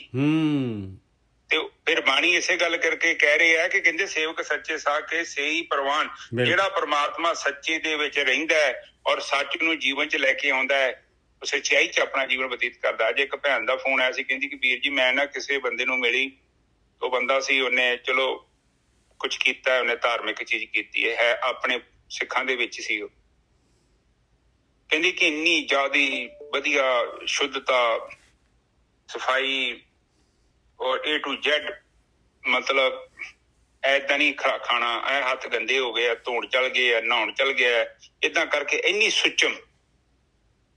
ਤੇ ਫਿਰ ਕਹਿੰਦੀ ਉਸ ਇਨਸਾਨ ਦੇ ਨਾਲ ਸਵੱਬੀ ਸਾਨੂੰ ਰਹਿਣ ਦਾ ਮੌਕਾ ਮਿਲਿਆ ਤੇ ਇੰਨਾ ਲਾਲਚੀ, ਬਹੁਤ ਅੰਤ ਦਾ ਲਾਲਚੀ। ਜਿੱਦਾਂ ਉਹਦਾ ਰੂਪ ਜਿਹੜਾ ਉਹਨੇ ਕੀ ਕੀਤਾ ਕਿ ਮੇਕਅਪ ਕਰਕੇ, ਜਿੱਦਾਂ ਵੇਖੋ ਨਾ ਅੱਜਕੱਲ ਬਿਊਟੀ ਪਾਰਲਰ 'ਚ ਕਿਸੇ ਨੂੰ ਲੈ ਜਾਈਏ ਤੇ ਉਹ ਕਿੱਦਾਂ ਪੇਂਟ ਪੂੰਟ ਜਿਹਾ ਫੇਰ ਕੇ ਕਿੱਦਾਂ ਬੰਦੇ ਦਾ ਰੂਪ ਬਦਲ ਦਿੰਦੇ ਆ। ਇਸੇ ਹੀ ਤਰ੍ਹਾਂ ਲੋਕ ਕੀ ਕਰਦੇ ਆ ਕਿ ਸਰੀਰਕ ਜਿਹੜੇ ਚੀਜ਼ਾਂ ਹੁੰਦੀਆਂ ਨੇ ਉਹਦੇ ਥੱਲੇ ਆਪਣਾ ਅਸਲੀ ਰੂਪ ਲੁਕਾ ਲੈਂਦੇ। ਬੰਗਲੇ ਹੁੰਦੇ ਨੇ ਉਹ ਬਿਲਕੁਲ ਆਊਟਸਾਈਡ ਤੋਂ, ਉਹਨਾਂ ਦਾ ਰੰਗ ਰੂਪ ਜੋ ਰੇਖਿਆ ਉਹ ਬਿਲਕੁਲ ਹੰਸ ਵਾਂਗੂ ਲੱਗਦੇ ਨੇ, ਪਰ ਫਰਕ ਇੰਨਾ ਹੈ ਜਿਹੜਾ ਹੰਸ ਹੈ ਉਹ ਸੁੱਚੇ ਮੋਤੀ ਖਾਂਦਾ ਹੈ ਤੇ ਬੰਗਲਾ ਕੀ ਕਰਦਾ ਹੈ, ਉਹਦਾ ਧਿਆਨ ਡੱਡੀਆਂ ਮੱਛੀਆਂ 'ਚ ਹੁੰਦਾ ਹੈ। ਹੁਣ ਬੰਗਲਾ ਭਾਵੇਂ ਉਹਨੂੰ ਤੁਸੀਂ ਜਮਨਾ ਦੇ ਲੈ ਜਾਓ, ਸਰਸਵਤੀ ਦੇ ਕੰਢੇ ਲੈ ਜਾਓ, ਜਿੱਥੇ ਮਰਜ਼ੀ ਲੈ ਜਾਓ, ਭਾਵੇਂ ਉਹਨੂੰ ਉੱਥੇ ਲੈ ਜਾਓ, ਉਹ ਜਿਹੜੀ ਝੀਲ ਹੈਗੀ ਆ, ਜਿਹੜੀ ਮਾਨ ਸਰੋਵਰ ਝੀਲ 'ਚ ਲੈ ਜਾਓ, ਉਹ ਜਿੱਥੇ ਵੀ ਜਾਊਗਾ ਉਹਦੀ ਬਿਰਤੀ ਦੇ ਵਿੱਚ ਮੱਛੀਆਂ ਨੇ। ਬਾਣੀ ਕਹਿੰਦੀ ਹੈ ਜੋਗੀ ਦੇ ਅੰਦਰ ਜੋਗੀ ਤੇ ਭੋਗੀ ਦੇ ਅੰਦਰ ਭੋਗੀ, ਜਿੱਥੇ ਮਰਜ਼ੀ ਚੱਲ ਜਾਏ। ਜਿਹੜਾ ਜੋਗੀ ਆ ਉਹਨੂੰ ਭਾਵੇਂ ਵੇਸ਼ਵਾ ਦੇ ਕੋਲ ਲੈ ਜਾਓ, ਉਹਨੂੰ ਜੋਗ ਹੀ ਨਜ਼ਰ ਆਉਣਾ ਹੈ ਕਿਉਂਕਿ ਅੰਦਰੋਂ ਬਦਲ ਚੁੱਕਿਆ। ਤੇ ਜਿਹੜਾ ਭੋਗੀ ਆ ਉਹਨੂੰ ਜਿੱਥੇ ਮਰਜ਼ੀ, ਗੁਰਦੁਆਰੇ ਮੰਦਿਰ ਜਿੱਥੇ ਮਰਜ਼ੀ ਲੈ ਜਾਓ, ਭਾਵੇਂ ਉਹਨੂੰ ਸਵਰਗ 'ਚ ਲੈ ਜਾਓ, ਉਹਦੇ ਅੰਦਰ ਭੋਗ ਹੈ, ਉਹਨੇ ਉਹ ਚੀਜ਼ ਨੂੰ ਲੱਭਣਾ ਉੱਥੇ। ਉਹਦੀ ਖੁਰਾਕ ਹੀ ਉਹ ਸੂਰ ਦੇ ਵਾਂਗੂ। ਸੂਰ ਨੂੰ ਕਹਿੰਦੇ ਨਾ ਕਿ ਮੈਂ ਲੈ ਜਾਂਦੇ ਤੈਨੂੰ ਬੈਕੁੰਠ 'ਚ ਲੈ ਜਾਂਦੇ ਆ, ਉਹ ਕਹਿੰਦੇ ਤੇ ਬਿਸਟਾ ਮਿਲੂਗੀ ਮੈਨੂੰ ਖਾਣ ਵਾਸਤੇ। ਮੈਂ ਬੈਕੁੰਠ ਨੂੰ ਕੀ ਕਰਨਾ, ਮੇਰਾ ਰਸ ਬਿਸਟਾ ਦੇ ਵਿੱਚ। ਸੋ ਇਸੇ ਤਰ੍ਹਾਂ ਇਹ ਇਨਸਾਨ ਹੁੰਦੇ ਨੇ। ਪਰ ਬਾਣੀ ਕਹਿੰਦੀ ਆ ਦੇਖੋ, ਤੁਸੀਂ ਪਹਿਰਾਵਾ ਚੇਂਜ ਕਰਕੇ ਤੁਸੀਂ ਇਹ ਜਿਹੜੇ ਤਰੀਕੇ ਨਾਲ ਆਮ ਸੰਸਾਰ ਦੇ ਬੰਦੇ ਨੂੰ ਜ਼ਰੂਰ ਪ੍ਰਭਾਵਿਤ ਕਰ ਲੋਗੇ, ਪ੍ਰਮਾਤਮਾ ਇਹਨਾਂ ਗੁਣਾਂ ਦੇ ਨਾਲ ਪ੍ਰਭਾਵਿਤ ਨਹੀਂ ਹੁੰਦਾ। ਗੁਰੂ ਨਾਨਕ ਪਾਤਸ਼ਾਹ ਜੀ ਨੇ ਜਨੇਊ ਤਾਂਹੀਓ ਮਨਾ ਕਰਤਾ ਸੀ ਕਿ ਇਹ ਜਨੇਊ ਮੈਂ ਨਹੀਂ ਪਾਉਣਾ, ਮੈਨੂੰ ਉਹ ਜਨੇਊ ਦਿਓ ਜਿਹੜਾ ਪ੍ਰਮਾਤਮਾ ਦੀ ਦਰਗਾਹ ਦੇ ਵਿੱਚ ਮਨਜ਼ੂਰ ਹੈ। ਕਿਉਂਕਿ ਆ ਦੇਖੋ, ਆ ਬਾਣੀ 'ਚ ਲਿਖਿਆ ਸੇਵਕ ਸੱਚੇ ਸਾਹ ਕੇ ਸੇਈ ਪ੍ਰਵਾਨ। ਜਿਹੜੇ ਸੇਵਕ ਉਸ ਪ੍ਰਮਾਤਮਾ ਦੇ ਆ, ਜਿਹੜੇ ਉਸ ਪ੍ਰਮਾਤਮਾ ਨੂੰ ਅੱਗੇ ਰੱਖ ਕੇ ਉਹਦੇ ਵੱਲ ਮੂੰਹ ਕਰਕੇ ਜੀਵਨ ਬਤੀਤ ਕਰ ਰਹੇ ਨੇ, ਕੇਵਲ ਉਹੀ ਬੰਦੇ ਪ੍ਰਵਾਨ ਨੇ। ਤੇ ਜਿਹੜੇ ਮੇਰੇ ਵਰਗੇ ਨਿੱਜਰ ਸਾਹਿਬ ਨੂੰ ਵਹਿੰਦੇ, ਆਂਢ ਗੁਆਂਢ ਵਹਿੰਦੇ ਆ, ਮੈਂ ਚੱਲਣ ਲੱਗਿਆ ਵਹਿੰਦਾ ਕਿ ਇਹ ਲੋਕੀ ਮੈਨੂੰ ਦੇਖਦੇ ਆ ਔਰ ਮੈਂ ਜੋ ਕਰਮ ਕਰਦਾ ਲੋਕਾਂ ਦੇ ਕਰਕੇ ਕਰਦਾ। ਤੁਸੀਂ ਵੇਖਿਆ ਨੀ ਲੋਕੀ ਕਈ ਵਾਰੀ ਬਹੁਤ ਹੱਦ ਤੱਕ ਲੋਕਾਂ ਨੂੰ ਦਿਖਾਉਣ ਵਾਸਤੇ ਆਪਾਂ ਕਰਮ ਕਰਦੇ ਹਾਂ। ਇੱਥੋਂ ਤੱਕ ਵੀ ਧਾਰਮਿਕ ਕਰਮ ਵੀ, ਘਰੇ 2-4 ਪ੍ਰਾਹੁਣੇ ਆ ਜਾਣ ਤੇ ਉਹ ਥਾਲੀਆਂ ਧੋਣੀਆਂ ਔਖੀਆਂ ਹੁੰਦੀਆਂ ਨੇ, ਇਹੋ ਬੀਬੀਆਂ ਜਦੋਂ ਗੁਰਦੁਆਰੇ ਮੰਦਿਰ 'ਚ ਜਾਂਦੀਆਂ ਕਿੱਦਾਂ ਖੋ ਕੇ ਥਾਲੀਆਂ ਧੋਂਦੀਆਂ। ਫਰਕ ਪੈਂਦਾ ਜੇ।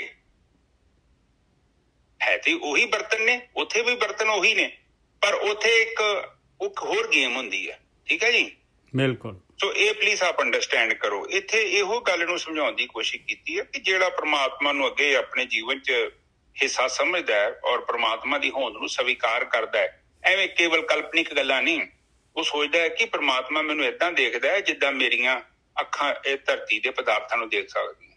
ਤੇ ਫਿਰ ਉਹੀ ਬੰਦੇ ਪ੍ਰਵਾਨ ਨੇ। ਫਿਰ ਤੁਸੀਂ ਗਲਤੀ ਕਿੱਥੋਂ ਕਰ ਲੋਗੇ? ਤੁਸੀਂ ਕਰਨੀ ਨਹੀਂ। ਹੁਣ ਇੱਕ ਕੈਮਰਾ ਲੱਗਿਆ ਸੀ, ਉਹ ਵੇਖਿਆ ਸੀ ਉਹ ਬੰਦੇ ਨੇ ਨੋਟ ਕੱਢ ਲਏ, ਪਰਸ ਕੱਢ ਲਿਆ ਬੰਦੇ ਦਾ, ਫਿਰ ਵੇਖਿਆ ਤੇ ਕੈਮਰਾ ਲੱਗਾ, ਫਿਰ ਉਹਨੇ ਪਰਸ ਉੱਥੇ ਸੁੱਟਤਾ ਤੇ ਉਹਨੂੰ ਕਹਿਤਾ ਕਿ ਤੇਰਾ ਪਰਸ ਡਿੱਗਿਆ। ਹੁਣ ਪਤਾ ਲੱਗ ਗਿਆ ਕਿ ਕੈਮਰੇ 'ਚ ਫੋਟੋ ਆ ਗਈ ਮੇਰੀ। ਹੁਣ ਇਸੇ ਹੀ ਤਰ੍ਹਾਂ ਜਦੋਂ ਤੁਸੀਂ ਪ੍ਰਮਾਤਮਾ ਦੀ ਹੋਂਦ ਨੂੰ ਸਵੀਕਾਰ ਕਰੋਗੇ, ਆਟੋਮੈਟਿਕਲੀ ਤੁਹਾਡਾ ਜੀਵਨ ਉੱਚਾ ਹੋ ਜਾਣਾ। ਕਿਉਂ? ਕਿਉਂਕਿ ਉਹਦੀ ਹੋਂਦ ਨੂੰ ਆਪਾਂ ਸਵੀਕਾਰ ਨਹੀਂ ਨਾ ਕਰਦੇ। ਆਪਾਂ ਕਹਿੰਦੇ ਉਹ ਮੰਦਿਰ 'ਚ ਹੈਗਾ, ਗੁਰਦੁਆਰੇ 'ਚ ਹੈਗਾ, ਇੱਧਰ ਉੱਧਰ ਹੈਗਾ, ਜਾਂ ਕੋਈ ਸਤਵੇਂ ਸਮਾਨ 'ਚ ਬੈਠਾ। ਇਹ ਦੇਖੋ ਮੋਸਟਲੀ ਤੁਹਾਡੇ ਜਿੰਨੇ ਵੀ ਧਰਮ ਹੈਗੇ ਨਾ, ਇਹ ਸਾਰੇ ਕੀ ਕਹਿੰਦੇ ਆ? ਪ੍ਰਮਾਤਮਾ ਹੈਗਾ, ਪਰ ਇੱਥੇ ਨਹੀਂ ਹੈਗਾ ਜਿੱਥੇ ਆਪਾਂ ਬੈਠੇ ਆ। ਕਿੱਥੇ ਹੈਗਾ? ਕਿਸੇ ਵੱਖਰੀ ਸਤ੍ਹਾ 'ਚ ਬੈਠਾ ਹੈ। ਸਾਡੇ ਵਾਂਗੂ ਜਿੱਦਾਂ ਮੈਂ ਇੱਥੇ ਬੈਠਾ, ਨਿੱਜਰ ਸਾਹਿਬ ਉੱਥੇ ਬੈਠੇ ਆ, ਮਤਲਬ ਏਦਾਂ ਬੈਠਾ ਵਾ। ਇਹ ਧਰਤੀ 'ਚ ਨਹੀਂ ਹੈਗਾ, ਉਹ ਸਰਬ ਵਿਆਪਕ ਨਹੀਂ ਹੈਗਾ। ਇਹਦੀ ਧਰਤੀ ਉਹਦੇ ਅੰਦਰ ਨਹੀਂ ਹੈਗੀ। ਏਦਾਂ ਦੀ ਕੋਈ ਗੱਲਬਾਤ ਨਹੀਂ ਹੈਗੀ ਉਹਨਾਂ ਦੀ ਨਜ਼ਰ 'ਚ। ਉਹ ਕਹਿੰਦੇ ਹੈਗਾ ਪਰ ਕਿਤੇ ਪਰੇ ਬੈਠਾ। ਪਰ ਬਾਣੀ ਕਹਿੰਦੀ ਨਹੀਂ, ਇਹ ਸਾਰਾ ਕੁਝ ਪ੍ਰਮਾਤਮਾ ਦੇ ਅੰਦਰ ਹੈ। ਕਣ ਕਣ 'ਚ ਜਿੱਦਾਂ ਮਹਿੰਦੀ ਦਾ ਪੱਤੇ ਦੇ ਵਿੱਚ ਰੰਗ ਹੈ ਨਾ, ਉਸੇ ਤਰ੍ਹਾਂ ਪ੍ਰਮਾਤਮਾ ਹਰ ਕਣ 'ਚ ਬੈਠਾ ਹੈ। ਪਰ ਇਹ ਪ੍ਰਗਟ ਉਦੋਂ ਹੋਊਗਾ ਜਦੋਂ ਤੂੰ ਮਹਿੰਦੀ ਦੇ ਪੱਤੇ ਨੂੰ ਰਗੜੇਗਾ ਨਾ, ਉਸੇ ਹੀ ਤਰ੍ਹਾਂ ਪ੍ਰਮਾਤਮਾ ਇੱਥੇ ਵੀ ਪ੍ਰਗਟ ਹੋਊਗਾ। ਰੰਗ ਤੇ ਲੁਕਿਆ ਹੈ ਨਾ, ਦਿਖਦਾ ਥੋੜੀ ਕਿ ਮਹਿੰਦੀ ਦੇ ਰੰਗ ਪੱਤੇ 'ਚ ਰੰਗ ਹੈਗਾ। ਇਹ ਜਦੋਂ ਨੂੰ ਮਸਲਦੇ ਆ ਉਸ ਤੋਂ ਬਾਅਦ ਉਹ ਰੰਗ ਪ੍ਰਗਟ ਹੁੰਦਾ ਹੈ। ਜਿੱਦਾਂ ਮੱਖਣ ਹੈਗਾ ਹੈ ਦੁੱਧ 'ਚ ਹੈ, ਪਰ ਉਹ ਦਿਖਦਾ ਨਹੀਂ। ਹੁਣ ਮੱਖਣ ਦੇ ਵਿੱਚ ਹੀ ਘਿਓ ਵੀ ਹੈਗਾ, ਉਹ ਵੀ ਨਹੀਂ ਦਿਖਦਾ, ਅੰਦਰ ਗੁਪਤ ਰੂਪ 'ਚ ਹੈਗਾ। ਇਸ ਕਰਕੇ ਸਾਨੂੰ ਵੀ ਇਹ ਜਿਹੜਾ ਜੀਵਨ ਹੈ, ਇਸ ਜੀਵਨ ਦੇ ਅੰਦਰ ਜਿਹੜਾ ਪਰਮ ਜੀਵਨ ਹੈ, ਉਸ ਨੂੰ ਸਾਨੂੰ ਕੱਢਣਾ ਪਊਗਾ। ਜਿੱਦਾਂ ਲੱਸੀ ਨੂੰ ਅਲੱਗ ਕਰ ਦੇਈਦਾ ਹੈ ਤੇ ਮੱਖਣ ਬਣ ਜਾਂਦਾ, ਮੱਖਣ ਨੂੰ ਵੀ ਹੋਰ ਸਾੜੀਦਾ ਹੈ, ਫਿਰ ਘਿਓ ਬਣ ਜਾਂਦਾ। ਇਸੇ ਹੀ ਤਰ੍ਹਾਂ ਜਦੋਂ ਤੁਸੀਂ ਆਪਣੇ ਅੰਦਰ ਔਗਣਾਂ ਦੀ ਆਹੂਤੀ ਦੋਗੇ, ਜਿਹੜੇ ਸ਼ਰਾਧ ਸੀ ਨੇ ਯਾਰ ਹਵਨ ਕਰਦੇ ਸੀ ਨਾ, ਹਵਨ ਦਾ ਮਤਲਬ ਸੀ ਕਿ ਆਹੂਤੀ ਦੇਣੀ ਬੁਰਾਈਆਂ ਦੀ। ਹੁਣ ਲੋਕੀ ਉਹ 'ਚ ਬੁਰਾਈਆਂ ਦੀ ਆਹੂਤੀ, ਬੁਰਾਈਆਂ ਦੀ ਆਹੂਤੀ ਦੇਣੀ ਸੀ ਉਹਦੇ ਵਿੱਚ। ਪਰ ਉੱਥੇ ਤੇ ਆਪਾਂ ਲੱਕੜ ਲੁੱਕੜ ਪਾ ਕੇ ਤੇ ਉਹ ਸਮੱਗਰੀ ਪਾ ਕੇ ਤੇ ਸੋਚਦੇ ਆਹੂਤੀ ਦੇਤੀ। ਅਸਲ ਤੇ ਬੁਰਾਈਆਂ ਨੂੰ ਆਪਾਂ ਸਾੜਨਾ ਹੁੰਦਾ। ਔਰ ਜਦ ਤੱਕ ਬੁਰਾਈਆਂ ਹਨ ਤਦ ਤੱਕ ਇਹ ਸਿਲਸਿਲਾ ਹੈ।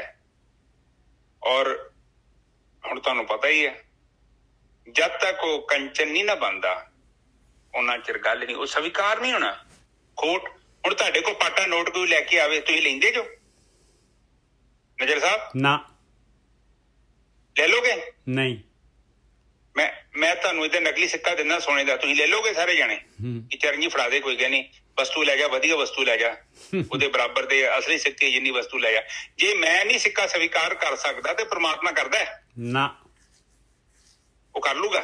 ਉਹਨੇ ਤਾਂ ਧਰਮ ਬਣਾਇਆ ਵਾ। ਉਹ ਤੇ ਕਹਿੰਦਾ ਵਾ ਕਿ ਉਹਦੀ ਤੱਕੜੀ ਇੰਨੀ ਜ਼ਬਰਦਸਤ ਹੈ, ਉਹ ਗਲਤ ਜੋਗਦੀ ਨਹੀਂ ਹੈ। ਤੇਰੀ ਜ਼ਿੰਦਗੀ 'ਚ ਜੇ ਕੁਝ ਹੋ ਰਿਹਾ ਤੇ ਉਹਦੇ ਲਈ ਤੂੰ ਖੁਦ ਜ਼ਿੰਮੇਵਾਰ ਆ। ਤੂੰ ਕੁਝ ਪੰਗਾ ਲਿਆ ਵਾ, ਕੁਝ ਬੀਜਿਆ ਵਾ, ਉਹ ਰੁੱਖ ਤੇਰੇ ਸਾਹਮਣੇ ਆ ਗਿਆ, ਹੁਣ ਪ੍ਰਗਟ ਹੋ ਗਿਆ। ਠੀਕ ਹੈ ਜੀ ਨਜਰ ਸਾਹਿਬ? ਅਗਲੀ ਤੁਕ ਬੋਲੋ, ਦੂਜਾ ਸੇਵੀਏ ਨਾਨਕਾ, ਦੂਜਾ ਸੇਵਨ ਨਾਨਕਾ ਸੇ ਪਚ ਪਚ ਮੂਇਆ ਜਾਣ। ਇਹੀ ਸੇਮ ਪਹਿਲੀ ਜਿਹੜੀ ਹੈਗੀ ਆ ਗੱਲ ਜਿਹੜੀ ਆ, ਉਸੇ ਨੂੰ ਘੁਮਾ ਕੇ ਦੁਬਾਰਾ ਕਿਹਾ ਮਹਾਰਾਜ ਨੇ। ਕਹਿੰਦੇ ਜਿਹੜੇ ਸੱਚ ਤੋਂ ਇਲਾਵਾ ਕੱਚ ਨੂੰ ਦੂਸਰਾ ਜਿਹੜਾ ਪਦਾਰਥ ਆਕਾਰ ਜਿਹੜਾ ਕੋਈ ਦੇਵੀ ਦੇਵਤਾ, ਕੋਈ ਜਿਹੜੀ ਹੈ ਮੂਰਤੀ, ਕੋਈ ਜਿਹੜੀ ਹੈ ਵਸਤੂ, ਕੋਈ ਜਿਹੜੀ ਹੈਗੀ ਹਵਾ ਪਾਣੀ ਦਰਖਤ ਸੱਪ, ਜਿਹਨੂੰ ਵੀ ਦੂਸਰੇ ਨੂੰ ਸੇਵਦੇ ਆ ਭਾਈ, ਕੋਈ ਮਹਾਂਪੁਰਖ ਵੀ ਲੈ ਲਓ ਇਹਦੇ ਵਿੱਚ, ਦੂਸਰੇ ਨੂੰ ਜਿਹੜੇ ਵੀ ਸੇਵਦੇ ਆ ਉਹ ਪਚ ਕੇ ਮਰ ਜਾਂਦੇ ਆ ਭਾਈ। ਪਚ ਕੇ ਮਰਨਾ ਕੀ ਆ? ਉਹਨਾਂ ਦੀ ਜਿਹੜੀ ਹੈਗੀ ਮਿਹਨਤ ਵੇਸਟ ਹੋ ਗਈ। ਉਹ ਅਜਾਣ ਹੈਗੇ, ਨਹੀਂ ਜਾਣਦੇ, ਇਆਣੇ ਹੈਗੇ। ਹਾਂਜੀ ਵੀਰ ਜੀ। ਹਾਂਜੀ, ਉਹਦਾ ਕਾਰਨ ਕੀ ਹੈ ਤੁਹਾਨੂੰ ਮੈਂ ਦੱਸਦਾ। ਠੀਕ ਹੈ, ਗੁਰਮੁਖ ਮਦਦ ਕਰਦੇ ਆ ਸਾਡੀ ਪ੍ਰਮਾਤਮਾ ਨਾਲ ਮਿਲਣ ਦੇ ਲਈ, ਪਰ ਜਦੋਂ ਰਿਸ਼ਤਾ ਹੋ ਜਾਂਦਾ ਨਾ, ਫਿਰ ਆਪਾਂ ਵਿਚੋਲੇ ਨੂੰ ਬਾਹਰ ਕੱਢ ਦਿੰਦੇ। ਬਿਲਕੁਲ। ਕੱਢਣਾ ਜ਼ਰੂਰੀ ਹੈ, ਕਿਉਂਕਿ ਫਿਰ ਤੇ ਪਿਆਰ ਵਧੂਗਾ ਨਾ। ਹੁਣ ਤੁਸੀਂ ਮੇਰੇ ਨਾਲ ਡਾਇਰੈਕਟ ਗੱਲ ਕਰਨੀ, ਕਹਿੰਦਾ ਚਰਨਜੀਤ ਆ ਫਲਾਨੀ ਕੀ ਲਿਆ, ਹੁਣ ਵਿੱਚ ਨਿੱਜਰ ਸਾਹਿਬ ਨੂੰ ਵਿੱਚ ਪਾ ਲਓ। ਤੁਸੀਂ ਪਹਿਲਾਂ ਨਿੱਜਰ ਸਾਹਿਬ ਨੂੰ ਕਹੋਗੇ, ਨਿੱਜਰ ਸਾਹਿਬ ਮੈਨੂੰ ਕਹਿਣਗੇ, ਗੱਲ ਘੁੰਮ ਘੁੰਮ ਕੇ ਘੁੰਮੀ ਜਾਣੀ ਹੈ। ਇਸੇ ਲਈ ਠੀਕ ਹੈ, ਸ਼ੁਰੂਆਤ ਉਸ ਇਨਸਾਨ ਦੀ ਲੋੜ ਆ। ਉਸ ਤੋਂ ਬਾਅਦ ਜੇਕਰ ਉਹ ਤੁਹਾਡੇ ਵਿੱਚ ਬਹਿਣ ਦੀ ਕੋਸ਼ਿਸ਼ ਕਰਦਾ ਹੈ, ਫਿਰ ਗੜਬੜ ਆ, ਫਿਰ ਤੇ ਉਹ ਕਾਫੀ ਵੱਡੀ ਗੜਬੜ ਹੋ ਜਾਣੀ ਹੈ। ਕਿਉਂਕਿ ਪ੍ਰਮਾਤਮਾ ਨੂੰ ਜਿੰਨੇ ਵੀ ਮਿਲਣਾ ਹੈ ਉਹਨੂੰ ਡਾਇਰੈਕਟ ਪ੍ਰਮਾਤਮਾ ਨੂੰ ਮਿਲਣਾ ਪਊਗਾ, ਵਿੱਚ ਤੁਸੀਂ ਨਹੀਂ ਪਾ ਸਕਦੇ। ਮੈਂ ਤਾਂ ਤੁਹਾਨੂੰ ਇੱਥੋਂ ਤੱਕ ਵੀ ਕਹਿੰਦਾ ਉਹ ਤੋਂ ਮੰਗੋ ਵੀ ਨਾ ਕੁਛ। ਕਿਉਂ ਮੰਗਣਾ ਹੈ? ਉਹੀ ਵਿੱਚ ਆ ਜਾਣੀ ਹੈ, ਮੰਗੀ ਵਿੱਚ ਆ ਜਾਣੀ ਹੈ। ਹਾਂ, ਵਿੱਚ ਲੈਣ ਦਾ ਨਾ ਕੁਛ ਤੁਸੀਂ ਭਾਵੇਂ, ਪਰ ਕੋਈ ਵੀ ਚੀਜ਼ ਸੁੱਟ ਦੋ ਵਿੱਚ ਉਹਦੇ ਅੰਦਰ। ਹੁਣ ਤੁਹਾਡੇ ਪ੍ਰਮਾਤਮਾ ਦੇ ਵਿਚਕਾਰ ਸ਼ੁੱਧਤਾ ਤੇ ਸੰਬੰਧ ਤੇ ਨਾ ਰਿਹਾ, ਉਹਦੀ ਡਿਮਾਂਡ ਆ ਗਈ ਹੈ। ਬਿਲਕੁਲ। ਹੁਣ ਨਿੱਜਰ ਸਾਹਿਬ ਨਾਲ ਮੇਰੀ ਦੋਸਤੀ ਆ, ਬੜੀ ਵਧੀਆ ਦੋਸਤੀ ਹੈ, ਸੁੱਚੀ ਦੋਸਤੀ ਆ। ਹੁਣ ਨਿੱਜਰ ਸਾਹਿਬ ਤੋਂ ਮੈਂ ਮੰਗ ਲਾ ਰੁਪਈਆ 5-7 ਹਜ਼ਾਰ, ਵਿੱਚ ਪੈ ਗਿਆ ਨਾ ਕੁਛ। ਹੁਣ ਨਿੱਜਰ ਸਾਹਿਬ ਪਦਾਰਥ ਮੰਗ ਲਾ, ਕੋਈ ਚੀਜ਼ ਮੰਗ ਲਾ, ਉਹ ਵਿੱਚ ਤੇ ਆ ਗਈ ਨਾ ਆਪਣੇ ਰਿਸ਼ਤੇ ਦੇ। ਬਿਲਕੁਲ ਡਿਮਾਂਡ ਹੋ ਗਈ ਨਾ। ਤੇ ਜਦੋਂ ਨਹੀਂ ਕੁਛ ਡਿਮਾਂਡ ਹੈਗੀ ਤੇ ਉਹ ਤੇ ਇੱਕ ਪਿਓਰ ਰਿਸ਼ਤਾ ਹੈ ਨਾ ਆਪਣਾ। ਇਸੇ ਹੀ ਤਰ੍ਹਾਂ ਪ੍ਰਮਾਤਮਾ ਕੋਲੋਂ ਵੀ ਮੰਗਣ ਦੀ ਲੋੜ ਨਹੀਂ ਆ। ਜਿਹੜੀ ਚੀਜ਼ ਦੀ ਲੋੜ ਆ ਤੁਹਾਡੇ ਲਈ ਆਲਰੇਡੀ ਉਪਲਬਧ ਹੈਗੀ ਆ। ਕਿਉਂਕਿ ਉਹ ਜਿਹੜੀ ਚੀਜ਼ ਆ ਉਸ ਭੰਡਾਰੀ ਨੂੰ ਪਤਾ ਹੈ ਕਿ ਤੁਹਾਨੂੰ ਕਿਹੜੀ ਚੀਜ਼ ਦੇਣੀ ਹੈ। ਠੀਕ ਹੈ ਜੀ, ਸੋ ਪਲੀਜ਼ ਆਪ ਅੰਡਰਸਟੈਂਡ ਕਰੋ। ਵੈਸੇ ਮੰਗ ਲਓ ਤਾਂ ਕੋਈ ਪ੍ਰੋਬਲਮ ਨਹੀਂ ਆ, ਨਾ ਮੰਗੋ ਤੇ ਵਧੀਆ। ਹਾਂਜੀ, ਅੱਗੇ ਚਲੀਏ ਨਿੱਜਰ ਸਾਹਿਬ। ਹਾਂ, ਇਸ ਤੋਂ ਅੱਗੇ ਫਿਰ ਪੰਜਵੇਂ ਪਾਤਸ਼ਾਹੀ ਦਾ ਸ਼ਲੋਕ ਆ ਗਿਆ। ਜੋ ਤੁਰ ਲਿਖਿਆ ਲੇਖ ਪ੍ਰਭ ਮਿਟਣਾ ਨਾ ਜਾਏ। ਇਹ ਜਿਹੜਾ ਲੇਖ ਆ ਭਾਈ, ਜੋ ਆਪਾਂ ਨੇ ਕੀਤਾ ਹੈਗਾ ਉਹੀ ਲੇਖ ਲਿਖਿਆ ਜਾ ਰਿਹਾ। ਆਪਾਂ ਹੀ ਰਾਈਟਰ ਹੈਗੇ ਆ ਭਾਈ, ਆਪਾਂ ਲਿਖਾਉਣ ਵਾਲੇ ਆਪਾਂ ਹੈਗੇ ਆ। ਆਪਾਂ ਕਰ ਰਹੇ ਹਾਂ ਐਕਸ਼ਨ, ਉਹ ਲਿਖੀ ਜਾ ਰਹੀ ਹੈ। ਤੁਰੇ ਲਿਖਿਆ ਲੇਖ, ਇਹਨੂੰ ਕਹਿੰਦੇ ਤੁਰ ਦਾ ਲੇਖ। ਆਪਾਂ ਸਮਝਦੇ ਹਾਂ ਵੀ ਮਾਲਕ ਜਿਹੜਾ ਹੈ ਧੁਰੋਂ ਜਿਹੜਾ ਹੈਗਾ ਕਰ ਰਿਹਾ। ਨਾ ਨਾ ਨਾ, ਇਹ ਆਪਣਾ ਹੈਗਾ ਭਾਈ, ਆਪਣਾ ਲੇਖ ਆ, ਆਪਾਂ ਨੇ ਲਿਖਿਆ ਹੋਇਆ ਆ, ਆਪਣਾ ਬਟੂਆ ਆ। ਜੋ ਤੁਰੇ ਲਿਖਿਆ ਲੇਖ ਪ੍ਰਭੂ ਨੇ ਤਾਂ ਸਿਰਫ ਜਿਹੜੀ ਆ ਉਹਦਾ ਸਿਸਟਮ ਹੈਗਾ, ਉਹਦੇ ਵਿੱਚ ਜਿਹੜਾ ਹੈਗਾ ਆਪਣੀ ਸਾਰੇ ਐਕਸ਼ਨ ਰਿਕਾਰਡ ਹੋ ਰਹੇ। ਜੋ ਤੁਰੇ ਲਿਖਿਆ ਲੇਖ ਪ੍ਰਭ ਮਿਟਣਾ ਨਾ ਜਾਏ। ਰਾਮ ਨਾਮ ਤਨ ਵੱਖਰੋ ਨਾਨਕ ਸਦਾ ਧਿਆਏ। ਆਹ ਤਰੀਕਾ ਹੈਗਾ ਭਾਈ, ਇਹਦੇ ਨਾਲ ਮਿਟ ਸਕਦਾ ਆ। ਹੋਰ ਕਿਸੇ ਤਰੀਕੇ ਦੇ ਨਾਲ ਉਹ ਲੇਖ ਨਹੀਂ ਮਿਟ ਸਕਦਾ, ਉਹ ਭੋਗਣਾ ਪਊਗਾ। ਇੱਕ ਹੈਗਾ ਭਾਈ ਆਪਣੀ ਆਤਮਾ ਦੇ ਨਾਲ। ਆਤਮਾ ਨੇ ਆਪਣੇ ਆਪ ਨੂੰ ਜਿਹੜਾ ਹੈਗਾ, ਆਤਮਾ ਦੀ ਨੇੜਤਾ, ਆਪਣੇ ਆਪ ਨੂੰ ਜਿਹੜਾ ਸੱਚ ਦੇ ਨਾਲ ਜੋੜ ਲਾ। ਆਪਣੀ ਸੁਰਤ ਆਤਮਾ ਦੇ ਵਿੱਚ, ਸੱਚ ਦੇ ਵਿੱਚ, ਕੱਚ ਤੋਂ।